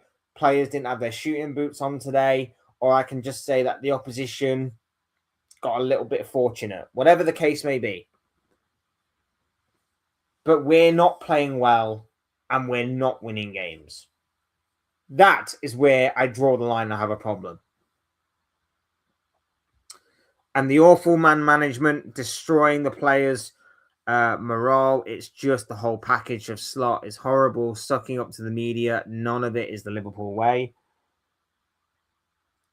Like I say, Slot's press conferences and in his interviews recently have been unbelievable. In all the wrong ways, unbelievable. PSG still lives rent-free in his head, the same way that Nottingham Forest did last season. He's constantly talking about irrelevant. He's constantly finding like positives that are completely irrelevant, but he's clinging on to them because he's grasping at straws as to things that are looking good. He's grasping at straws as to things that are looking good or whatever. He's just a complete mess. Like I say, you know he's losing it when he's talking about winning set piece game or things like that, or talking about PSG constantly, or talking about Forest of last season constantly. It's bizarre, man. It really, really, really is bizarre. And I say, I'm done with him. I'm really, really am done with him. I can't keep going on with these false starts. I can't keep getting mildly optimistic that maybe he's found a system that he's going to start performing in, week out, and we're going to get some longevity behind it, only for us to go right back to tight the next game and to flop again. I'm sick of the false starts. I'm sick of going back and forth. I'm just sick of this season in the Premier League.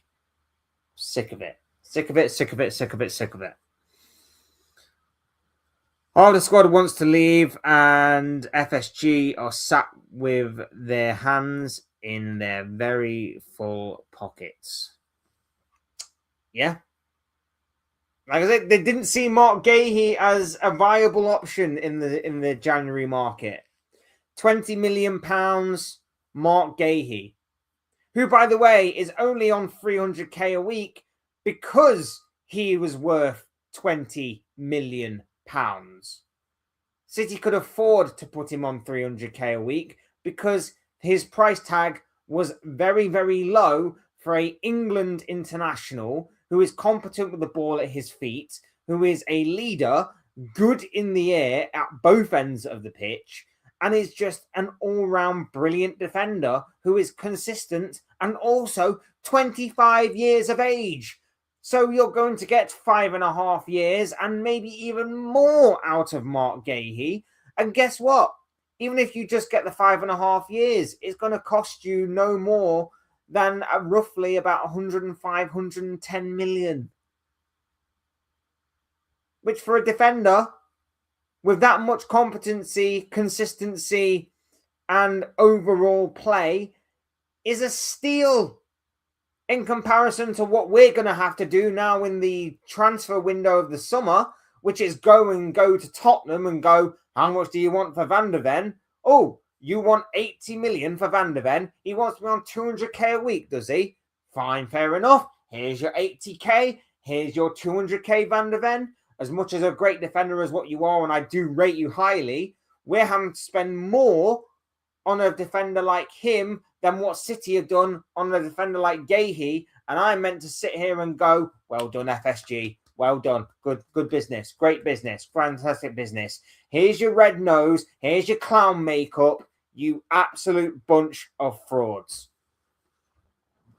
Absolutely messed up that deal because you didn't want to spend 20 million on Gahey and you decided, no, it's all right, we'll take our chances and we'll wait for him in the summer. We'll go for him in the summer when he's a free transfer. Oh, look at that. City jumped the gun. You know why City jumped the gun? Because they had injuries to Gvardiol and Diaz, and they didn't decide, let's go use our hands and let's sit on them.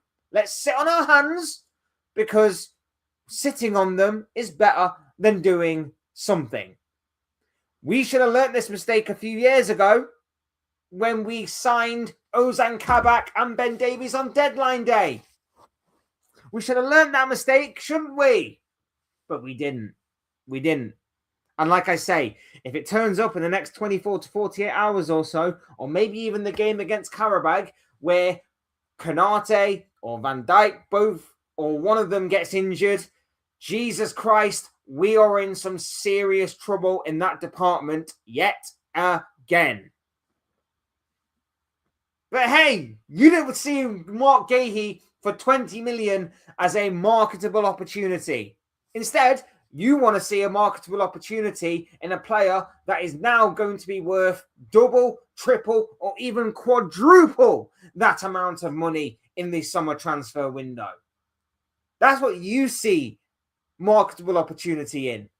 A player that's going to be double, triple, or quadruple the amount. And here's the thing as well. If Konate does leave on a free transfer, clubs are going to know exactly what we're going to be looking for in the summer. They know exactly what they're going to be looking for. Oh, you're desperate for centre-backs, are you? Well, this defender that was only going to be worth about 30, 40 million is now going to be worth 80 because you desperately need him because you are a bunch of morons that has shown your hand way too early. You've missed opportunity after opportunity. You've shown your hand way too early. And now clubs are going to turn around to us and go, yeah, it's going to cost you. A bit like how Newcastle decided to up the price of Alexander Isak. About how other clubs in the past have done that. Not just to us as well, but to other clubs. We are a shambles right now. Spot on. Gahey is fantastic. So is Semenyo. Yeah. Two signings that we should have made this summer. This winter in the January window. Two signings we should have made, but we decided not to because we don't do that. We decide to sit on our hands and do nothing about it. We see the January window, with the exception of like signing Van Dijk, signing Luis Diaz. We see the January transfer window as an inconvenience rather than a reason to help the squad. With the exception of like those two players, we see it as a hindrance rather than an opportunity. We don't see it as an opportunity. We see it as a hindrance. Big up Kinsman is in the building. Love to have you here, my bro. He says we are cooked. Absolutely, we are. Semenyo as well, mate. Oh, my eyes. And my eyes have just completely blurred. As well, mate. Ambidextrous, probably the most physical attacker in the league, with Haaland literally missed out on modern day Mane and Van Dijk. For me, I said this about him. You know, I don't know if this is like your first stream with me or whether you followed me for a while or whatever. But I said in the summer, I would love to go after Semenyo because I feel like Semenyo was exactly where Sadio Mane was when he left Southampton. He was ready for that next step up. He was ready to get that like Champions League experience. He was ready to obviously make the step from a club like Southampton, with all due respect, to a bigger club like Liverpool. And I felt like Semenyo was in the same boat as what Mane was all those years ago. He was ready to leave Bournemouth. He was ready to take that big step up, and he was ready to take on that responsibility of going into higher level games. And Liverpool missed out on him. Liverpool missed out on a golden opportunity to pick up a winger of his quality and his proven nature for 65 million. Somewhere in that region. Again, marketable opportunities goes a begging because Liverpool sit on their hands and wait. Teams like Man City, they don't wait. They don't rest on their laurels. They go out there and they get stuff done. We don't do that. We wait for the perfect opportunity. And every so often, waiting actually works out. But I guarantee you that we've probably missed out more so on great players, top quality players, by waiting than we have actually signed them by waiting. I guarantee you we've missed out more than what we've hit. But I feel like Fast won't sacked him until the season end because Fab don't want to pay Slot the sacked wages. FSG. They'll give him every opportunity. They'll give him every opportunity to succeed. But eventually, they'll do what they have to do. They'll do what they have to do. Here's the thing as well, though. Here's the other thing as well.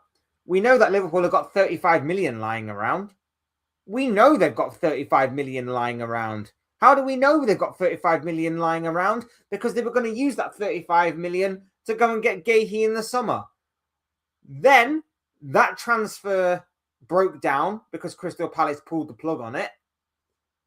Where's that 35 million gone? Where's that 35 million gone, guys?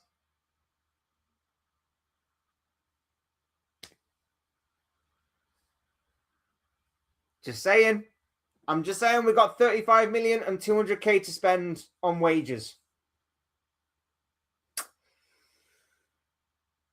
Where has it gone? Where has that money gone?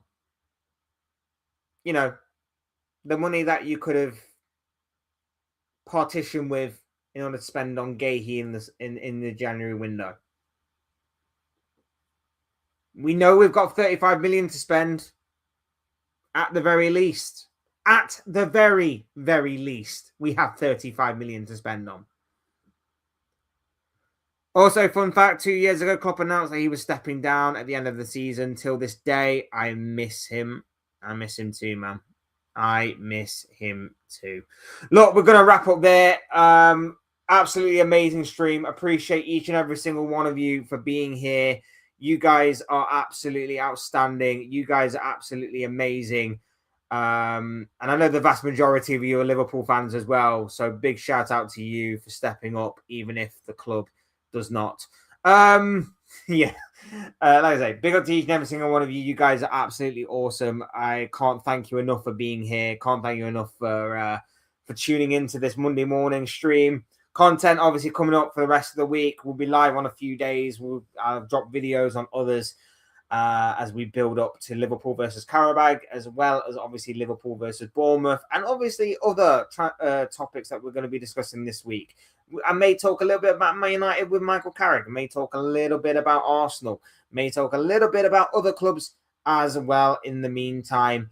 Like I say, whatever kind of floats the boat and whatever is being talked about, I'll try and obviously put on this channel. Obviously, I'm hoping for one piece of news in particular, as we've seen and as we talked about in this video, but obviously it remains to be seen whether or not we will get that said piece of news. But like I say, big up to each and every single one of you. Dean says, see you soon, Fletch. I will see you soon as well, my bro. Hope to see you back here very, very soon. I hope you enjoyed the stream, and I hope you have a good rest of your day, my friend, as to the rest of you as well. Thank you so much for watching, listening, tuning in, taking time out of your busy schedules to obviously hear the ramblings of this guy. Do me a massive favor and hit the like button if you haven't already. Subscribe if you are new as well. Both things will always and forever be greatly appreciated from each and every single one of you. You guys are absolutely awesome, and I cannot thank you enough for the love and support that the channel has received. You guys are absolutely awesome. Big up, like, and support. Thank you very much, my bro. That is very much appreciated from you. And good to talk football with you as well, my bro. So I hope to see you back here again soon, because it was a pleasure to do so. I've been Fletch. This has been another Fletch Talks live stream, and I will see and speak to you all again soon in another video or live stream or whatever it may be. Cheers, guys. Thanks for watching. Take care of yourselves. Enjoy the rest of your day, and I'll speak to you all again very, very soon. Take care of yourselves.